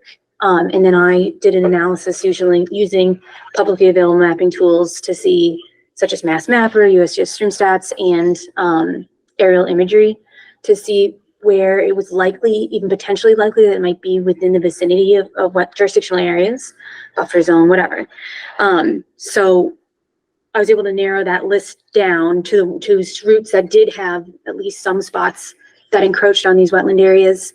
And then what we did is we did a site visit to each location and kind of refined the notes from there. So one of the top sheets highlights what my notes were originally. It's like the yellow highlighter on there, and I'll show this on here in a second. But the other piece of it is that I also consult with DEP on how these similar projects have been approached in the past. Because originally there was a question of if the project was exempt. The commission already discussed that to a degree because it would only be exempt if it was happening within the existing roadway. And a number of locations, it's outside of the existing roadway. It's in the vegetated like lawn space or sidewalks and so on and so forth.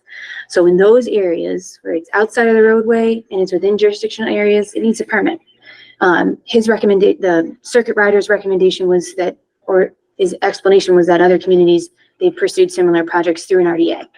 And then the RDA would if one was issued by the commission, should at least include a requirement that before work happens in an area where they're near jurisdictional space, they have to do a site visit with me to make sure the controls are in place as were discussed. And so I have those notes there. And then the last notes were, let's see, that I sent the applicant based off of our last meeting. I have them here. Based off of what we found at the site visit. So actually, let me see here. Yes.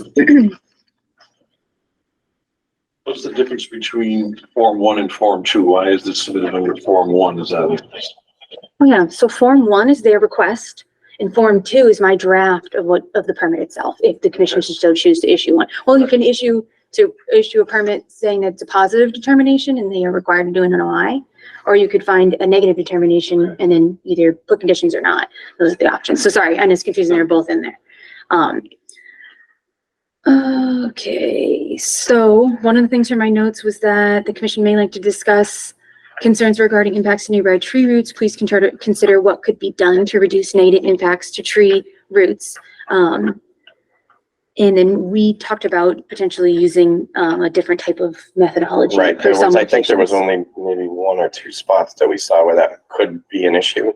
And instead of conventionally trenching, with a bucket and digging up and possibly disturbing and ripping out the roots, these areas were small enough where it's a pneumatic missile. It's like a little ram thing that you put in the ground. It's not good for a long distance, but for a 20-foot shot where the tree roots could potentially be, we would offer to, if it was going to be an issue there where there's an old growth tree and the tree roots look like they're going to be in our path of construction, that we would trench up close to that area and then utilize this pneumatic missile, which basically just punches a little 2 or 3 inch hole in the dirt and comes out to a receiving hole, and then you can pull a conduit through it. So even if it hits a few roots, it would push them around and it wouldn't cut them so bad, and it wouldn't be like taking a backhoe and ripping out the root. Is this directional drilling? It's not directional drilling. It's about a 3-foot cylindrical, call it a missile or a torpedo, or a whole hog, they call them, but you hook it up to an air compressor and it's just got a little piston in there that kind of bangs it along. And but it's only, you can't control it necessarily as far as like with a directional drill, you can go up and down and all around. This thing takes a little practice to Sure, there were 2 or 3 places where this has. There was only a couple. I think there was one. I can only think of 2 spots where they were, and I don't remember the street names off the top of my head. Yeah, Cassie, can we back up because maybe I'm missing it, but it's hard to tell from these documents where the jurisdictional areas are at all. Yep, sorry. So yeah, it's not on those plans. And so what we did in conjunction with that is I made all my like mass mapper screenshots essentially, and use those. So I can pull those up. I mean, if you want, we can go street by street. But basically on that top sheet is where my notes were from those findings. We can look at them also. I'm sorry, I didn't print them out. The printer crapped out on me while I was trying to do it and it didn't work. So I apologize for that. But yes, so let me go to that. So I guess the question is if you want to, which one you want to start at? We can go from there, but. So does everything that's here is one of the yellow highlights that either has jurisdictional areas or potential jurisdictional The areas? majority of them are there printed, not all of them because of the printer, but yes. Yeah, and in most of the field conditions we encountered that day, there was it was nothing outside of straw wattling that was determined to be the action to take to mitigate soil. So There was one spot where we asked you to go on the other side of the street. Right. It would take you far away, much further away. Right. Right. But as far as the physical, other than changing the route of where I was digging, in terms of erosion control. right, as far as erosion control, there was silt sacks and wattles. And it was it was relatively limited. There was one stretch where every time we crossed the street, we're gonna have to wallow around that little disturbed area, but there wasn't anything that was thousands of feet long or anything. Yeah, so I guess the question becomes, how does the commission want to tackle reviewing it? I'm sorry, I know it's like kind of a volume, but basically we could start choosing the streets, look at the plan, then I'll show you where the jurisdictional areas and review my notes of where I felt like it would be necessary there be controls, or where it encroaches on jurisdictional areas. If you want to do it that way. So it would be helpful to know first off where we're in actual jurisdiction, like actual resource areas versus riverfront versus buffer zone. Mm-hmm. Are there any situations where we're actually in a resource area? No, it's all either buffer zone or 200-foot riverfront area, which the 200-foot riverfront area is a resource area, but yes, it's a little different. So yeah, nowhere is it within the BVW is my understanding. And it looks like in a lot of these instances, but not all of them, we're primarily in mowed front lawns. So where are the situations where we're not in already mowed and maintained buffer or riverfront? Because those are going to be the ones of most interest and concern.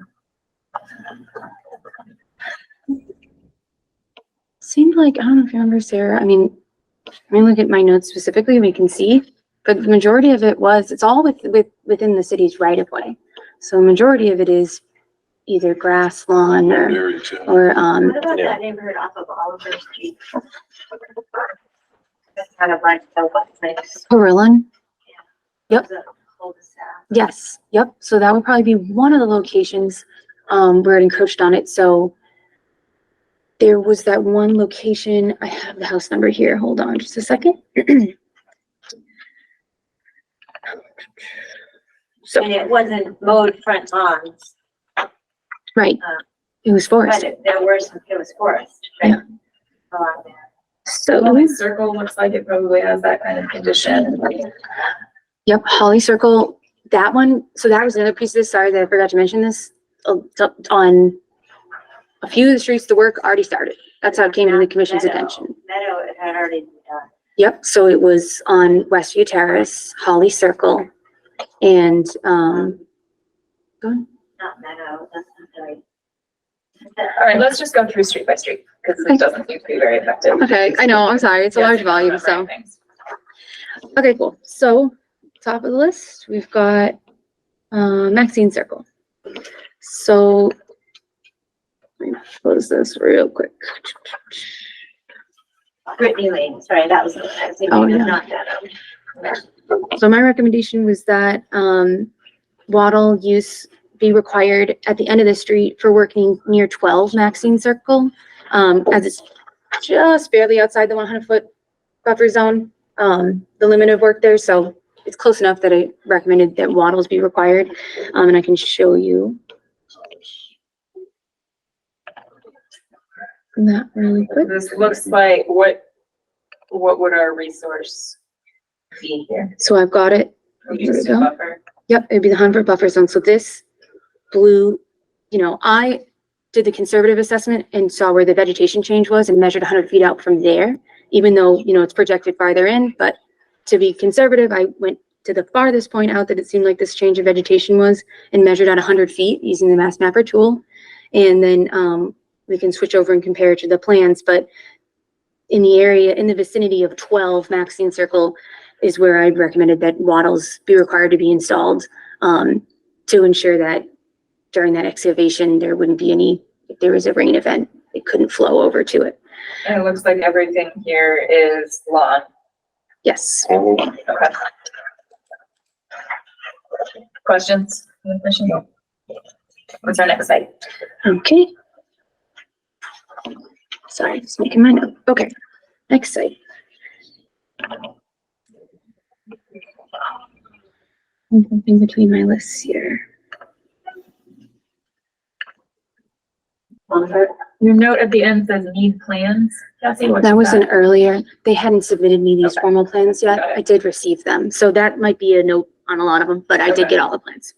So sorry about that inconsistency. So next one's Plum Brook. My recommendation was that the commission require at the end of the street for work near 12 and 10 Plumbrook Drive, that those be required. And for the route plans.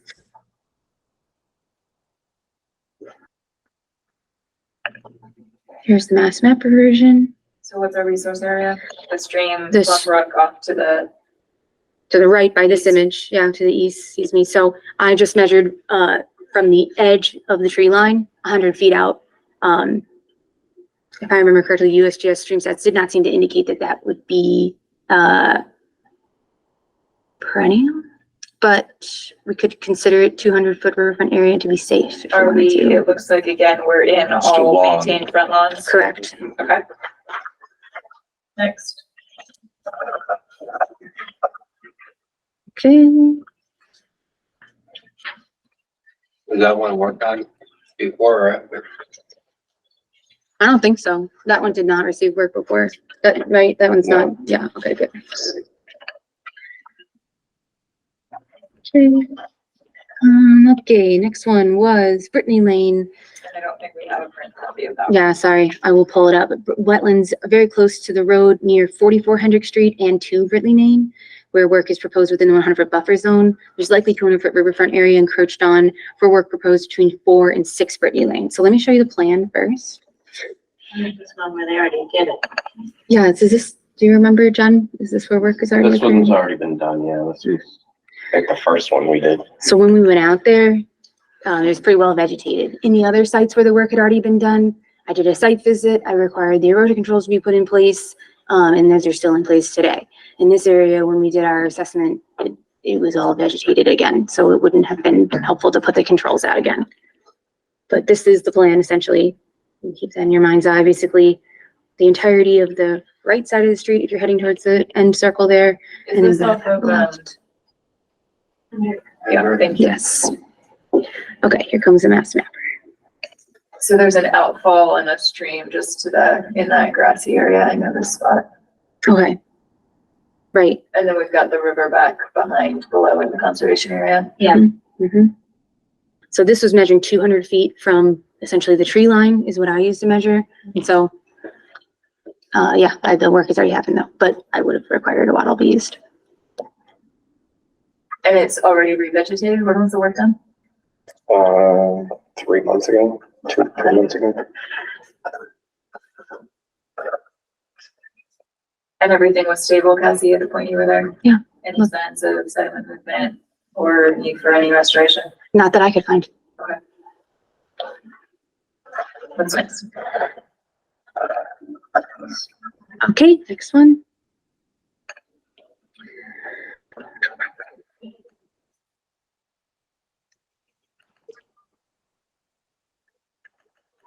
Okay, next one is Westview Terrace. So again, that work is already done. 200-foot riverfront area to the west of Westview Terrace, which extends from 34 to 12 Westview Terrace. And so that was work that I found that I was made aware of right after it essentially had been completed. And I had them install erosion controls, wattles along that entire area that remain in place today. Another thing that I've also had required on Holly Circle and here was silt sacks within the catch basins in the roadway, and something that I just generally made them aware of, that even if there aren't wetland jurisdictional areas, it's not part of this permit, because there's other routes that don't encroach in any jurisdictional areas, that is a typical requirement. They should plan to use those in the roadways until everything is stabilized again. And certainly I would recommend it be a condition for all the streets for the commission. Enacted that. I would have it be I recommend that the commission require that they use silt sacks within the catch basins of the roadways for all the streets that we're talking about today. Okay, so we can look at Westview Terrace if you want, but It's done though, right? it is correct. So Cassie, how Yes. close were we to the resource areas here? Let me show you. So here comes the mass mapper. Is it primarily at the north end that it gets plugged? Yeah, so it was, I wanted to say, house number 30, all the way along to 8. So, and the 200-foot riverfront area extends, by my rough assessment, basically into the middle of the street. So I'm gonna zoom in closer, but Yeah, I can't tell what we're looking at relative. Where are we? So the good way to look at it is there's this cross street here, and that is, maybe Plainview, I can't remember. Is the traffic circle not on there? Is that why? Is this an old? Oh, yeah, this is an old one. So I used, The traffic circle should be. at yes, that. right Okay, here. Gotcha. And so, yeah, this is old aerial imagery. So, at the time we had it, I also used images from Google Street View aerial imagery, which is more recent. And then also, of course, the site visit. So I assumed that this would be, you know, a rough estimate. So that's why I always took the most conservative approach. So the area where we were close to the resources is all primarily front lawns anyways. It looks like the forested section is further south and away from the boundary of it. Correct. Okay. And that's done, but not yet stable, so it has wattles. Correct. Okay. Does it matter, if they're, from the street going into the resource area, and from pond or, you know, any of that? So that's why I was talking about putting in the silt sacks in the roadway, right? Because that would, in theory, would help capture some of that looser sediment. And then with regular maintenance, they can clear that out manually and then allow the rest of the stormwater to go through. Is that what you're talking about? Yeah. Okay. And I presume, John, correct? Mhm. That this work is proposed to continue. We've received all underground work for this year For this in season, town, okay. So we won't have to deal with soil that's not gonna vegetate over the winter, that's gonna stay I there. hope not, yeah. Okay. You Yeah, anticipate starting again when things thaw? Yeah, we will most likely be starting back up in April. Okay. Okay, that's helpful. Okay. Calling circles next. Okay, that's the other one that was done. Here's the mass mapper. So this one's pretty wide, we can zoom in. But same story, they did the work already. I went out there and did a site visit. We had the silt sacks put into the catch basins and the wattles are out there now. It looks like we have an actual road crossing, stream Yep. crossing. Right. Yep, I can show you the images from the site visit for that if you like. So that location, it does go over the crossings, but it stays on the red shaded grass area along the crossing. They didn't have to go down and there's no new crossings, if that makes sense. Right. Yeah. Yeah, can go. I mean, if you want to see the site visit pictures, I'll go back to when we first discovered this in, Are there actually did it have two stream crossing areas, it looks like? it should be, yep. Okay. So here's my images from October 2nd after, this doesn't seem right. No. I'm pretty sure that's from, no, I'm pretty sure that's from Looks like the solar. the solar site. Maybe I just included one. No. Oh, Lord, let me make a note. Let me make a note. Isn't that where you go? Yeah, Lord. Okay, sorry about that. Favorite vacation spot. You know, under the solar. Going too fast. Let's see. We'll have more recent ones from the 19th. It's gonna take me a second. Let's find it. Oh no, we didn't go to Holly Circle on the 19th because, all I right. don't think we went to any of the ones that had ours. We're already done. Yep. Yeah, we didn't bother. Well, can we street view to see what these areas look Absolutely. like, please? Yeah. How come I get the pictures when you came out prior? Actually. Huh? You didn't come out before and I Yep. got the pictures out. Yeah, I might have gone from the 25th. I don't know. I might have just, I don't know what's going on there.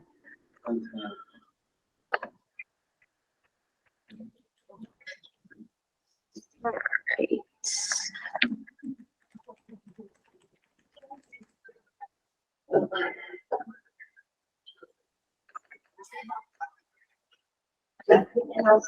Question, please. So how long do the silt sacks in the areas these are? We would want them in place until we have stable soils with vegetation. And then- Right. Well, right now I think we've started removing some of the ones in the areas like Westview Terrace because of the season change in the plowing department. Doesn't want us to leave storm wattles in, I mean, not wattles. Silt sacks. Oh, you're talking about silt sacks. I didn't mean the water. Yeah. Sorry, Yeah, the that's a different one. silt sacks, they wanted us to pull them out for the winter. Some of the silt sacks experienced flooding. They got filled with leaves and all this stuff. So if the emergency, results, talk to the DPW, they can certainly remove a silt sack if there's like an emergency happening. For that site, I wasn't, for particularly Holly Circle and Westview Terrace, based off of the vegetation they were kind of able to get in that short period of time. Wasn't as concerned about the silt sacks anymore, but the wattles certainly should remain. That was my recommendation. So in both those locations. Yeah. But once you do this work, you don't have to go back and do anything else. You have to maintain it. You have. Yeah, I mean, we have to go back and check this. If the silt sacks have fill up with sediment, we have to go pull them out and clean them out. I think you mean the actual trench work. But the trench work itself, yeah, I mean, we come back through and loom and seed all that trenching. And then once the grass grows and stabilizes the soil, we'll come back, we'll notify Cassie. We think that it's ready to remove the wattles. And she'll probably do a drive-by and say, yeah, I think you can pull them. So. But you don't have to dig up the fibers to. No, we're installing a conduit so we can pull cable through the conduit, so we don't have to come back and disturb anything after that. And that's the pedestals are your pull points, presumably. Yeah, there's handholds and pedestals where we have terminations in there where we can run drops to people's homes and things like that. So for the drop part, if you have an underground service, when we do a drop to your home, we'll have to come in with a little vibratory plow thing and cut through the grass and put in a drop. So I don't know how that may play in the future too, but I mean, it's all these homes have cable TV drops, telephone drops, so it's already been a thing. So I don't. It's probably all in lawn.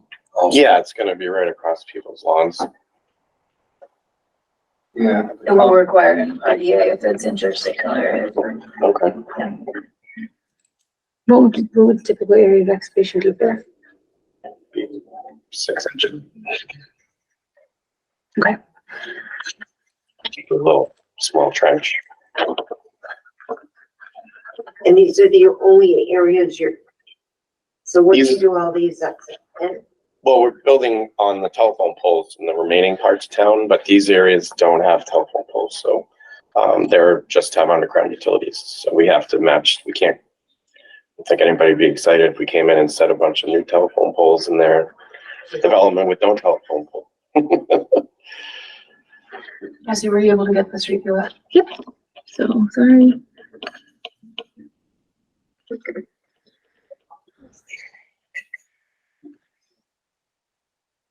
All right, so here's one of the crossings for Whitebrook.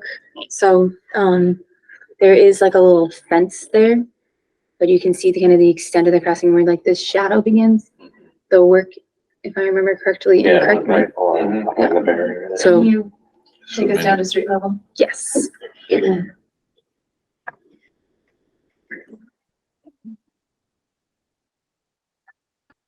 Small things in the way, Lord. Okay.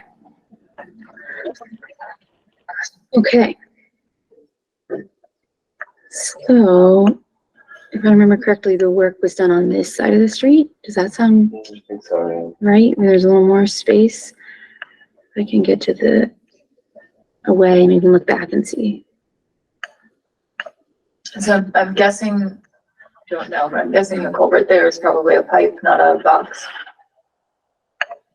I want to say it's a corrugated pipe. I think So it's big. You would have been in the, just in the fill over the pipe. That's where you were installing. Yeah, we typically go about 24 inches down.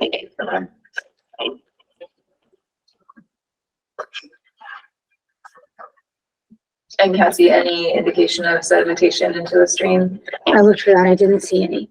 Seemed pretty contained to the trench area there, but now there's wattles all along that area as well behind it. So there's sufficient width there that there's the trench and then wattles, and then you still have bank down to the. Yes, like only not a huge amount of area, but yeah, like by like a foot or two at least at the minimum in some areas. So yeah. That's an odd question, but because they're near these areas, do we need some kind of a mark, a permanent marker, to know where it is? Presumably you're creating as-built. We have as-built, yep, that we have updated as-built that we'll submit, and we also install tracer wires in the conduits so that we can locate them later, because the fiber doesn't have any metal in it, so. Yeah, there's a way to find out where it is. Okay. And let's see, orient myself correctly. And then there's one other crossing. I think we gotta go the other way. Was there any vegetation cutting over those crossings that had to be done? No. Okay.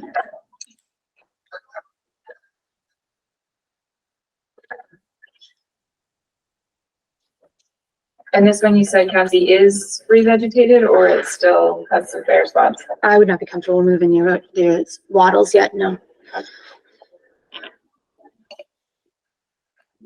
Let's see if we can just travel on down the road to the other one.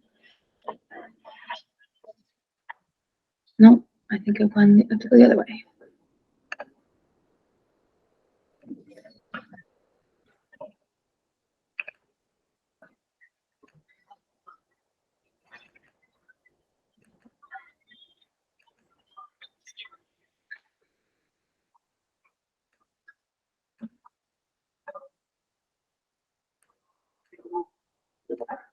Here we go. Okay. Here's the other one, right? Yes. So, this is a less defined stream, but there is a crossing here. So does it work on the inside of the guardrail or the outside? Hard to tell what the spacing is there. I want to say the controls are on this side, that it was on this side of the crossing. The trench was on the outside also. I think same on that one. Remember, they're all blended together. No, this I believe was on the inside. No, of yeah, of the, there was enough room to stay on the inside there. Yeah. I think we put the Yeah. walls on the back side, The first bridge, they went on the outside. And then closest to the this one, street, Mhm. but the second crossing, you jump to the opposite side of the street for some reason, and I think that was behind it. I don't know why we were one on that.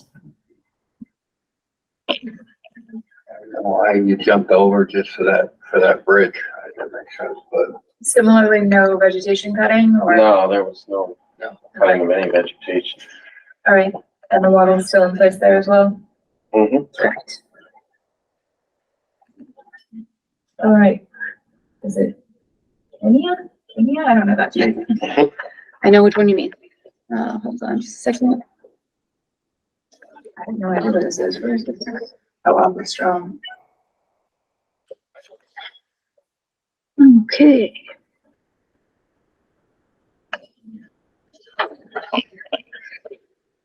Here comes Mass Mapper. So let me share this tab. So it's really, if you can look at the plan, yeah, we're in there. So it's really just in the vicinity of this area, number 23. Number 23. So that was where What resource areas are we talking about? 200 feet within this stream back here behind. Is there another stream crossing there on that edge? Looks like it. Maybe. I don't Or think is this it just work. a No, connection? no, this straight line right here is my measurement tool. Oh, So okay. yeah, that's just measuring 200 feet from the stream that runs parallel behind. Okay. Should mean crossing. What'd you say, Sarah? I'm sorry. This is the one near Matthews Drive. Yeah, that works out. We're on Strong Street on Shumakowski, Picard, and Kenya. What's the name of the street? Shumakowski, Picard, and Kenya. Kenya? I don't know how you say it. I don't know this road. That's the street. Correct. Well, it's multiple streets are That's a included in that plan. neighborhood. Oh, So it's Kenya Street, Picard Street. This is kind of like a little neighborhood loop thing. Yeah. And it's just this portion that encroaches on it. So it looks like, again, front lawns, pretty much exclusively, we've established there's no crossing there. Mm-hmm. This one is to be done or? Yeah, this already done? one's to be done. Okay. And your recommendation, Kathy, was wattles in certain vicinities. What, right at the intersection of Strong and Shumakowski is the only place it looks like there may be established vegetation potentially, but that may just be an illusion. Are you anticipating any clearing to be done at any of these locations? No, Everything's in grass? yes. Okay. All right, Golden. Also a road, but I don't know where it is. Hold on. Plain. Robin's like Learn a little more I about don't your know the town names of today. those neighborhoods in the plans very well. All right, so, it was really, let's see. It looks like there should be a stream crossing there. So, this one was, in this area is, I'm pretty sure is also, has Matthew Drive. This is the location, Sarah, if you remember, that we wanted them to shift the work to the other side of the street. Currently, it was proposed on the left side, closer to this kind of, there is certainly a channelized connection there to across the street further on. And so it seemed feasible to you at the time that you could shift it to the other side of the street, so that it would not be so close, if you will. Yeah. Okay. So is there I mean, it looks like the stream channel dead ends in somebody's backyard. Does it continue somewhere that's not visible on? Yeah, it's not as apparent, but in the site visit, it pretty much carries on really close parallel to the road here and then goes under the road, this kind Under of upper which road? road. I think it was Plain? Strong or Plain. Yeah. It goes underneath this road and then carries on, to continue Into the backyard of that guy who's always into the backyard of another gentleman, so, yeah. Just, I can't hold it, sorry, just to give you perspective of where it goes to, but I remember one place down there somewhere where the stream kind of just went ground service and then popped out. exactly. Not in a pipe, but just like going through sandy soils. It's not this one. This does go certainly into a pipe and then comes out again back here. This parcel right here, there's a city easement to this area and there's a kind of, it's kind of a strange area, frankly, in terms of stormwater management and like stream continuation. Only jurisdictional area at that north end of Matthew Drive? Yes, and yeah, my recommendation was that they switch the other side of the street. Opposite side, Waddles, et cetera. Yes, yeah. Okay. Okay.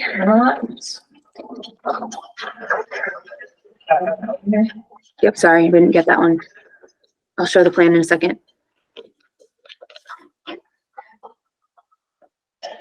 Okay. So let me show you the plan first, then we'll go from there. Just a quick overview here. All the way down to the end of the cul-de-sac. On the left side, popping over a couple times and then looping almost all the way around. So. All right, so this one is being very conservative in that there is this just change in vegetation to the north there. Don't know if it's wetlands or not. It doesn't show on the mass map, or it might be isolated even if it is, but I measured out 100 feet from the tree line and it's just in the vicinity of that. So I recommended wattles in that area. That's a very conservative way to look at it, but it figured.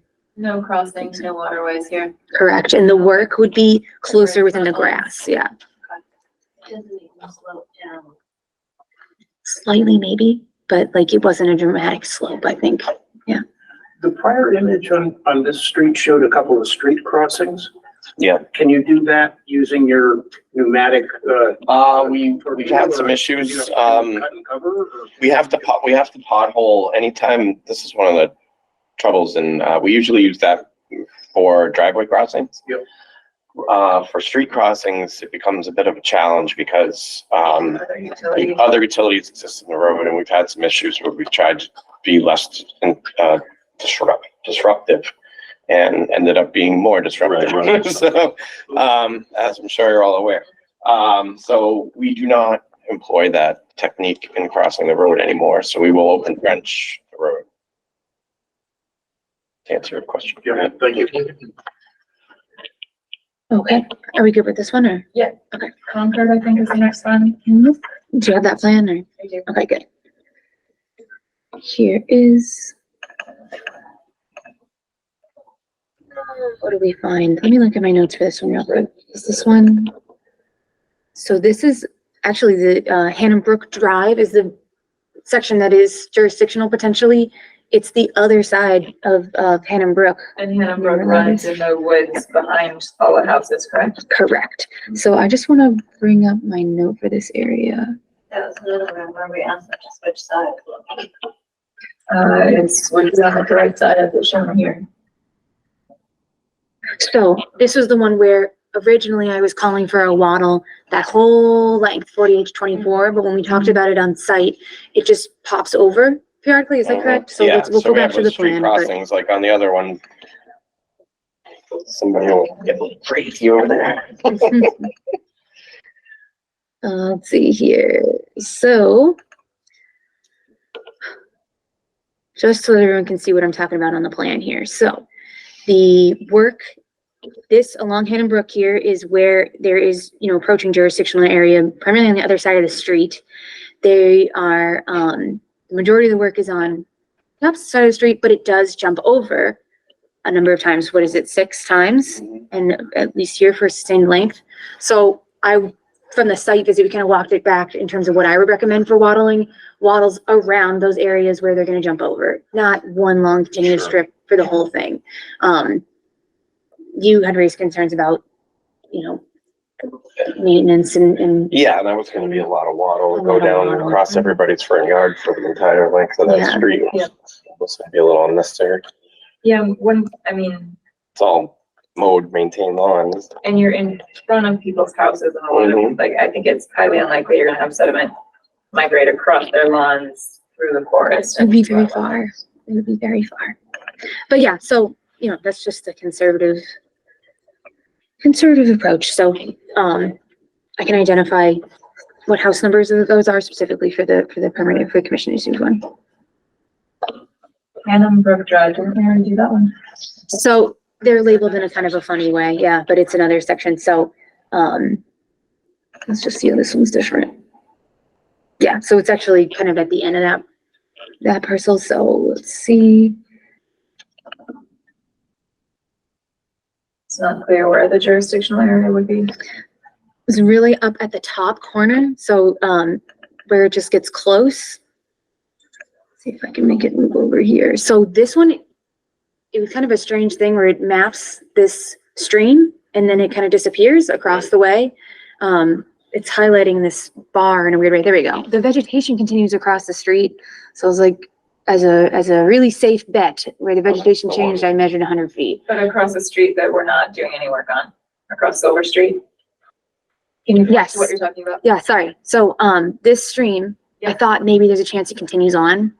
There's not work proposed over here in the vicinity of this where it is mapped to end. Very much in front lawns here.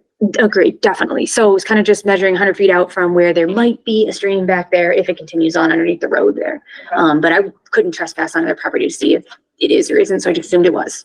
Okay. Either way, there's not going to be any impacts. Yep. For the road.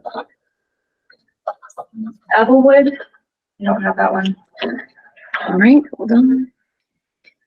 Here comes the plans first. So this one, originally, my notes were that I was concerned about in the Applewood area, it's kind of this lower one. There are wetlands down below quite a ways. Can you show us the jurisdiction? Yes. And what also gets encroached upon is the 100-foot, 100-year floodplain. So what I wasn't sure was if there was wetlands in this area down here and extending to the street. During the site visit, I was convinced that there were not. And so I don't think that it's necessary to use wattles here, but the commission could require them if they want to. For this area, it encroaches, particularly down here, it would actually be within the 100-foot, 100-year floodplain. 100-year is jurisdictional commission. The performance standard being that there can be no loss of storage, compensatory storage of floodwaters. They're not proposing any changes in grades here, so it shouldn't really matter. If there's wetlands potentially below, underneath that layer, but it's over 100 feet away in these instances. So I wasn't making a recommendation for wattles there either. So yeah. So nothing there? Correct. All right. What's Cody's house? Oh. Pine Hill Road. Okay, Pine Hill Road, let's see. Do you have that map or? I do. Okay, good. All right, so this is in the vicinity of that, breaky. So when it connects. Yeah. Between Loudville and what is that, Torrey? Yeah, yep. So, this is my measurement of the potentially 200-foot riverfront area, kind of brings it in the other spaces. It would be beyond the 200-foot riverfront area. So it's really just 34, house number 34. That would be within that 200-foot riverfront area. So that is where I recommended walls being used. Okay. And then Caroline Circle, I do not have. Okay, hold on. Well, we're starting. Probably. Okay. I'd say for a little burger. Gosh, yeah. Okay. Here's the plan. So I'm going to show the jurisdictional areas here in a second. There's some definitely in the center of this area. There are in the center of this kind of cul-de-sac, and in this space, and then potentially down below this area. So if you're ready, I'll go over to the map.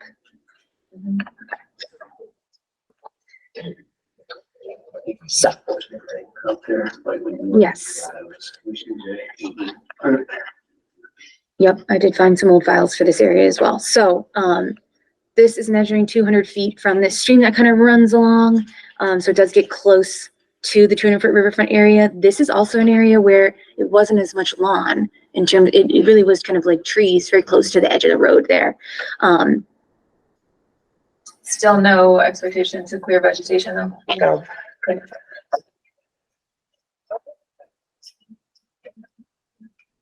And I think you were not coming around that side of the circle where the wetlands are right up against. Yeah, the I think we go part way. yeah, so we can cycle Yeah, I back. think it comes from the top little, funky little curve there. Yeah, so don't encroach. Because there should, presumably there's a connection under there, but you don't have to cross that. Right. So yeah, there probably is, but they're not crossing it. They are getting close on this side of the road towards the wetlands that are down here. They're probably going to be close to the 200-foot. And then up here, they're on the there is a wetland here as well, but they're on the opposite side of the street. Okay. So, this is one I'd like to go back to my notes because we had a funny note about this one. You know, I think that's what that was about, was there was kind of, you remember that? No? Barely, yeah. Yeah, that was like a long time ago. Yeah. I think it was a single family residence proposed and then later. Okay, so then for Curlin, even though they're along the curve, on the same size as where there is jurisdictional area below. Still a comment there. Oh, Garrett, thank you. If I can, your comment is the tributary there runs through the house lot and into the Hannah Brook Conservation Area and Hannah Brook property.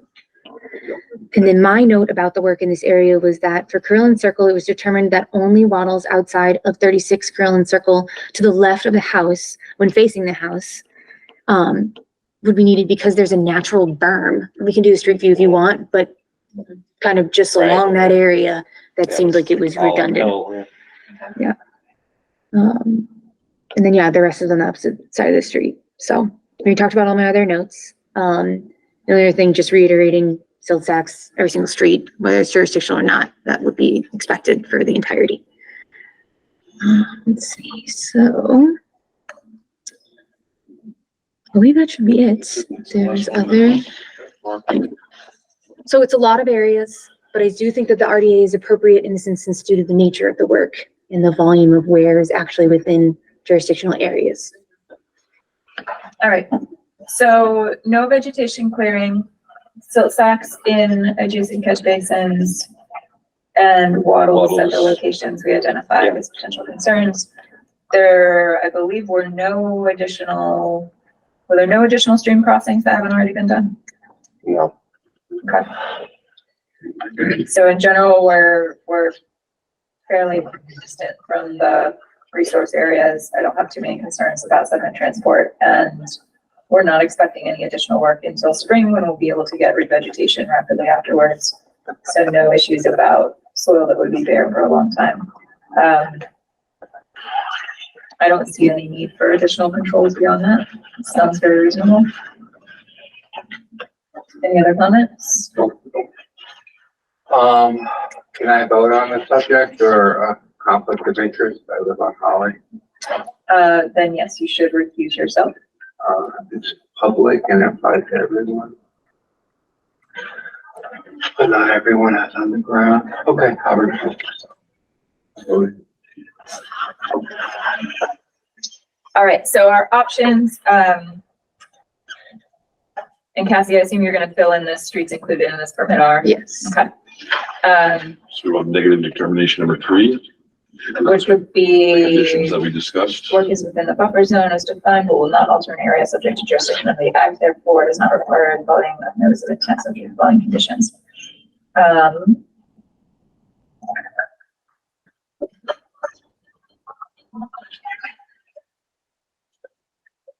That works for most areas, but there are a couple of areas where we do have, it's either riverfront or the crossings, but no impacts. We can't check off both. I think we have done that before, Just what done? done both, but what we could do is do the 1, do 3, and then just say what I was planning to do, because I don't think it will fit all in there, but I was gonna have another page that just Yes, lists the out attachment. all the places, what the specific controls were for those places that we agreed upon.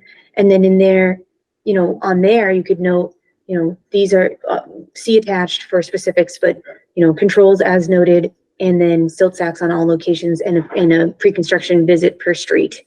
At least 48 hours before work is to begin. But then, yeah, in terms of checking where to check off, I feel like we've had this problem before.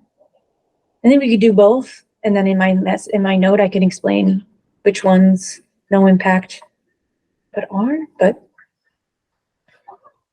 it's hard. That's a hard one. Can we do 2 permits? We would, No. we wouldn't want to do that. Should we check off both? Yeah. I'm pretty sure we've done that before, and DP accepted it. Yeah. So we'll have some that will identify, and Cassie will specify as negative determination 2, which means that they are in areas subject to jurisdiction, but will not remove, build, dredge, or alter, and therefore do not require the filing of notice of intent. And then others that are within the buffer zone and will not alter in areas subject to jurisdiction, and therefore do not require the notice of filing of intent. And the conditions were silt sacks, adjacent catch basins,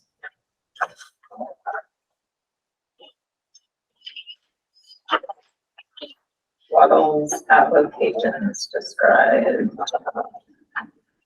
on the attachment.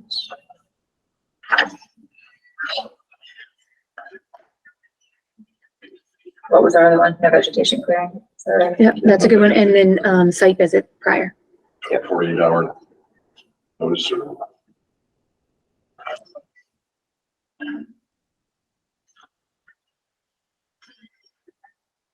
I'm being informed that I have to pick kids up at 8:45, so maybe I'll leave that to the side. We'll still have a quorum. all right. We have a motion. I move to issue negative determination of applicability. Number 2, the work described as is within area subject to jurisdiction of the act, et cetera. Well, but will not remove, filter, or alter that area. And item 3, number 3, the work described and requested within buffer zone as defined in the regulations, but will not alter an area subject to jurisdiction under the act. Therefore, said work does not require filing of notice of intent subject to the following conditions: subsection adjacent catch basins, waddles, of location described in the attachment, the vegetation clearing, 48-hour pre-construction notification per street as discussed. Second. All those in favor, roll call vote. Buttrick. Aye. Carr. Aye. August. Weeks. Whittemore. Abstain. Ryan. Aye. Motion carries. Thank you.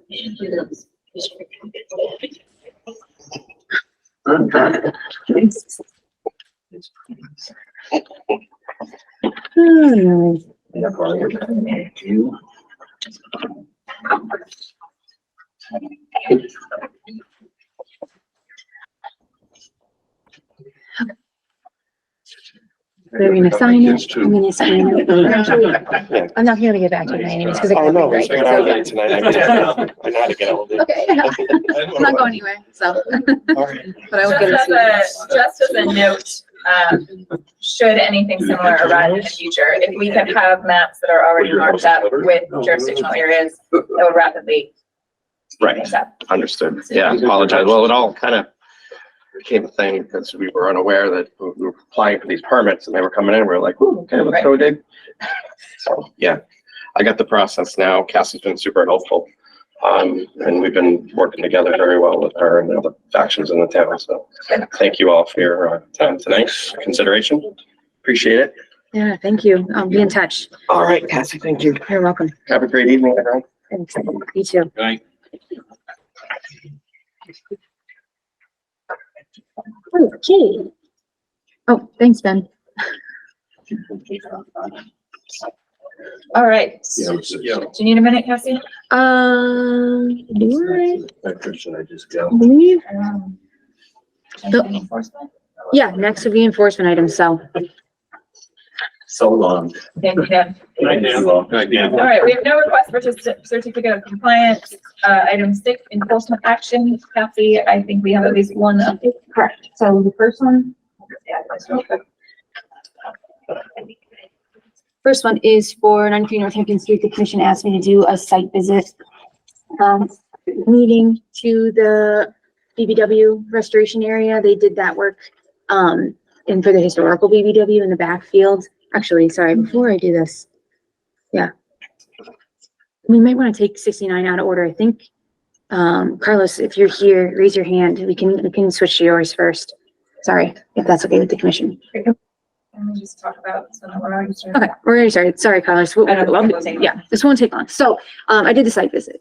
There was not a berm. One of the concerns was, what do they do with the excavated material? And it, in the plan, said that they were going to spread it around in the area. Concern was that if that created a berm or not. I did not see a berm. I can share the pictures here in a second.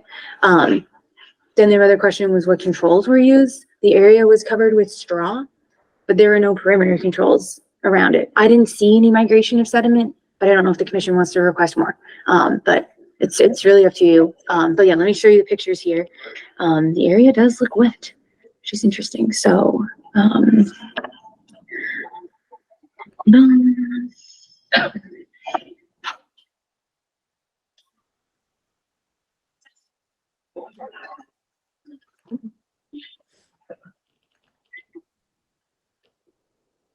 here we go. Hopefully these are not a 50th Lawrence Road. They shouldn't be. Here we go.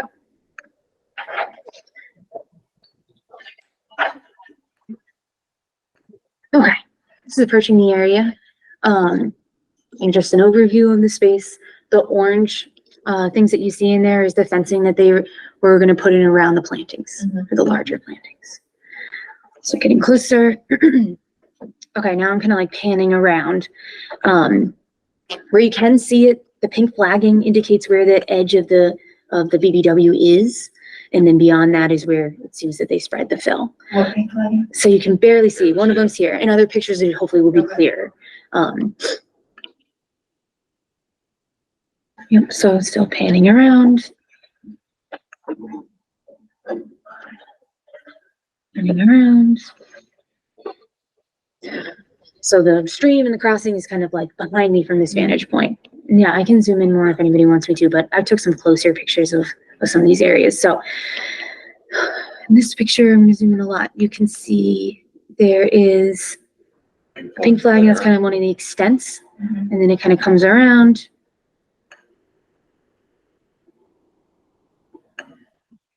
There's one of the back extents. So it basically, the shape of it, I can share a map, but it basically looks like this. The area where they did the restoration work in the middle, or the BBW is going to be. And so this is kind of the outer edge. You can see a pink flag here, here, comes around. There might be another one you can't see, and then one here. And then it starts to come back. Which area is this? Is that the finger shaped area or? Of the restoration area itself. Yeah, it's all kind of finger shaped, right? So let's go back maybe to the, Along the property line. yeah, it's kind of near the Adjacent. property So line. this is not the restoration of the stream. Exactly No. right. It's the other Yeah. restoration. This is the filled wetland. Yep. Yeah. That is another part of restoration that is to be pursued later within the next 2 years, back a number of months. That is not the document that I clicked. Here we go. Just to show you the plan again.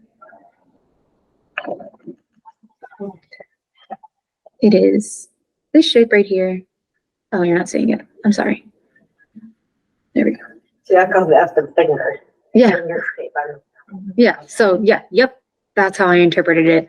Was it kind of bumps out, then does this little zigzag here, comes back. So that is the area we're looking at. So this is the area where they removed the soil they had dumped on top, and underneath was a wetland. Yep, they discovered that historically over time, likely from the agricultural activities, if this wetland had been filled in, Yeah, they excavated down to when they got the wetland soils there it and then is. spread it. So now the next step, if the commission is satisfied with this as it is, they don't know, they want controls around it, more so than here that you can kind of see the straw that's been laid down over it. That would be a question if you feel like you need, this is kind of the whole extent. I'd try to take a panoramic, but that's the question. And then the other piece is waiting for the spring to see how the vegetation comes back. They need to give us multiple reports showing survivorship and function as a wetland in the future. So it's not done yet. Obviously, we need to prove, they need to prove that it's doing what it needs to do. So those are all plant things. The orange, yes. Here, and there's a Do we closer know what picture. they plant? We do. Yeah. Yeah, we do. I don't know. I don't remember. I don't either, but the plan was proved. I So think there was something they couldn't get also, and we substituted something. close-up view of it, there's just a little stem in there. It's flagged and, Okay, but you weren't concerned about erosion at this point? I wasn't. All right. Then I think we're just looking for spring. So this hand that's raised, is that Carlos or is that for this item? That's for the other item. It's my understanding. Hold on, let's see here. Yep, that's for Carlos. So sorry, Carlos, hold on, I'm gonna make you a co-host. We can move if when the commission's ready to go to the next item. Yep, so our next item is Loudville Condominiums LLC, 6973 Loudville Road, map 140, 139. This is enforcement order 2023-001. Okay, so, I've made you a host, Carlos. You can unmute yourself if and when you want to. My updates for it. So I did a site visit today. The commission had requested that I go out there, because the last time what was requested was that the piping and the silt fencing around the BBW, restoration area was removed. I can confirm that it was removed. Though, Carlos, I did notice that the remaining stakes at 20-foot intervals, which remained, were not painted with high visibility paint. So that was, if that can just be painted, as soon as you can, just let me know when it's done. I'll go out again and confirm it. But otherwise, the stakes were there. It's just like, they're hard to find, but they're not painted. And then let's see, for the perimeter controls, there's another thing we discussed at the last meeting. One was, they had asked to remove some of them. The commission was okay with removing some of the upper areas ones, but not around unit 9 or any of the rest of the site. None of the controls have been removed yet. Though they did request that repairs be made in various locations along and just kind of generally, and then also in one area along the driveway, there was sediment accumulation. It was kind of hard to tell. Carlos, do you know if that was removed? It seemed like it was looking better than when I was last there, but it wasn't obvious to me whether that work had been done. What is this? No, piece? oops, sorry, they took care of that, yeah. I just got it today. I can pull it up. Hold on.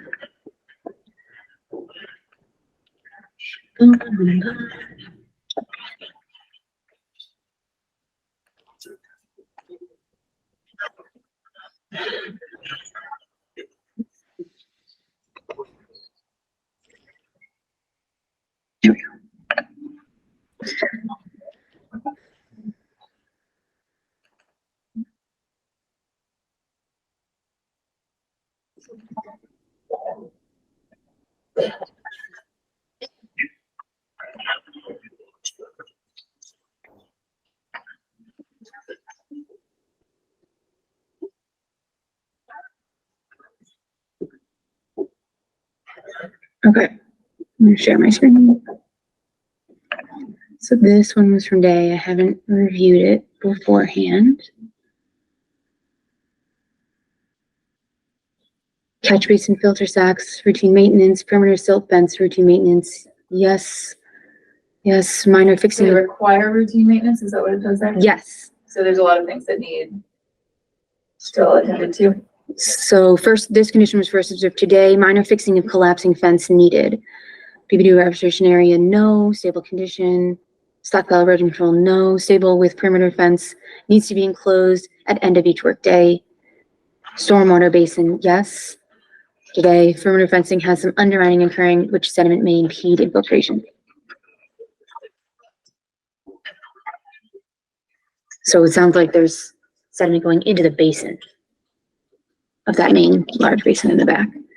Carlos, will there be folks on site tomorrow that can correct those issues? Yeah, I just got that email towards the end of the day, so we can go over there and take care of that. Okay. And if you could send over pictures documenting the repairs that are done, that would be helpful. Okay. Okay. All right. And then the other note for the in-stream restoration, or in-stream mitigation, I should say. I reached out to, I got a response back from Dr. Roy. She was unable to do it. She referenced me to another professor, Chanfrani, from Dr. Chanfrani from Hampshire College. She responded, also unavailable, but she gave me 2 other contacts that I was going to try to reach out to. So it's kind of where we're at. Reaching out to these 2 people. I don't know if you guys have a preference. If you're okay with me reaching out to both, it seems like that would be a better idea. Though if both respond, then we'll have to make a decision. One is Kate Valentine. She is a restoration ecologist, specifically works in wetlands. And the other one is Christine, she's Mount Holyoke College.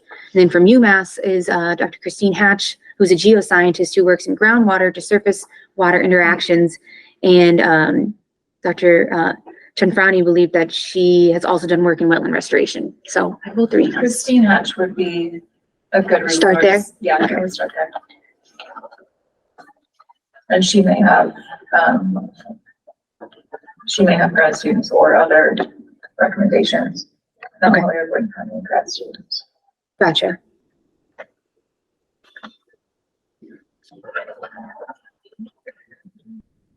Okay.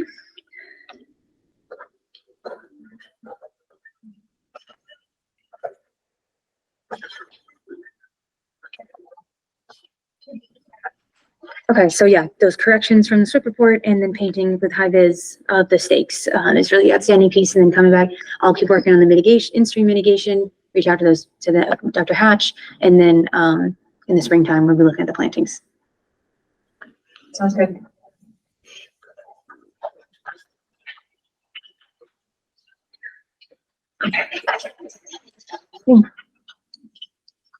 Any questions, Carlos, before if the commission's ready to move on?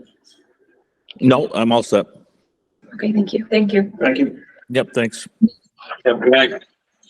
You Any too. other updates, Cassie? Yeah, just one. So, Penn Industrial Parkway with Mr. Dietz. Mhm. I was confused as thought the property had already been sold. It's not been sold yet. I reached out to him, be like, what's going on? And he, responded that it's in the works, probably would take place like in a year or so, the actually sale of it. But he is currently out of the country on vacation. So, did not say whether or not the fern planting had been completed or not, unfortunately. So not sure on the status of that. I'm happy to do a site visit if he gives me permission to do it while he's not there. So I can try, but if he hasn't done the plantings, there's not really a point. But yeah. And if he hasn't done them at this point, it's probably not gonna happen until spring. Yeah. Okay. Any Echodale West updates? No. All right, compliance updates. Which projects do we need to talk about? Pleasant Street Mills is the first one, item A.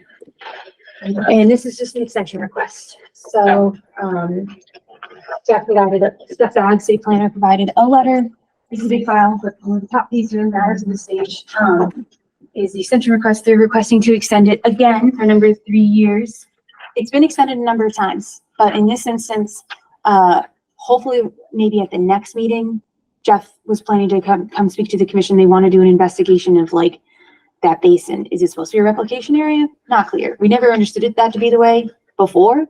So we really need to see some clear documentation if that's the case. Okay. But immaterial of that is that they're just hoping to extend it as it is set to expire. I did get the letter before 30 days of the expiration date, so.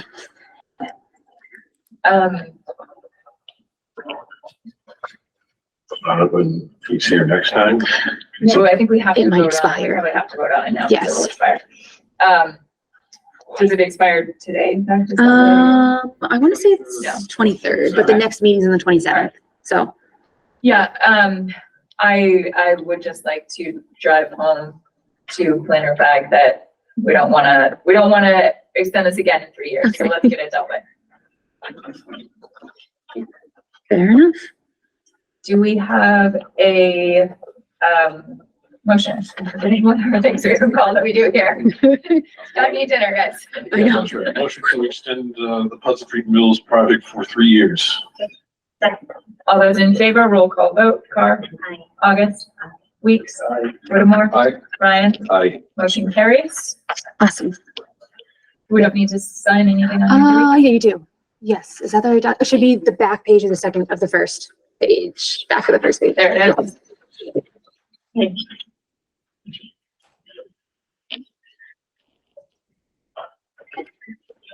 I can give you the start bringing coffee. I'm driving me up all night afterwards. All right, while that is going around for signatures. What's next? Next one would be item Q, 50 Florence Road. So waiting for a drawn plan. I'll have to call them, just kind of waiting for a response on that, not sure. Waiting for what? Where it left off is that there is an area collecting water. Oh, They right, want to change, they need to correct it, okay. but they need to give us a plan of how they're gonna deal with the water. Right. So, Alright. haven't gotten it yet, but Okay. I will be calling them again. All right, thank you.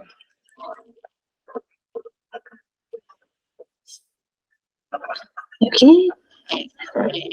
And next one. So, next one, if you're ready. Yep. 96 East Street, item R. The commission had requested that we get a, O&M plan, or I researched to see if we had an O&M plan. Also, there is talk about, just a drawing for the dimensions of the basin and the diameter of the pipe that was added.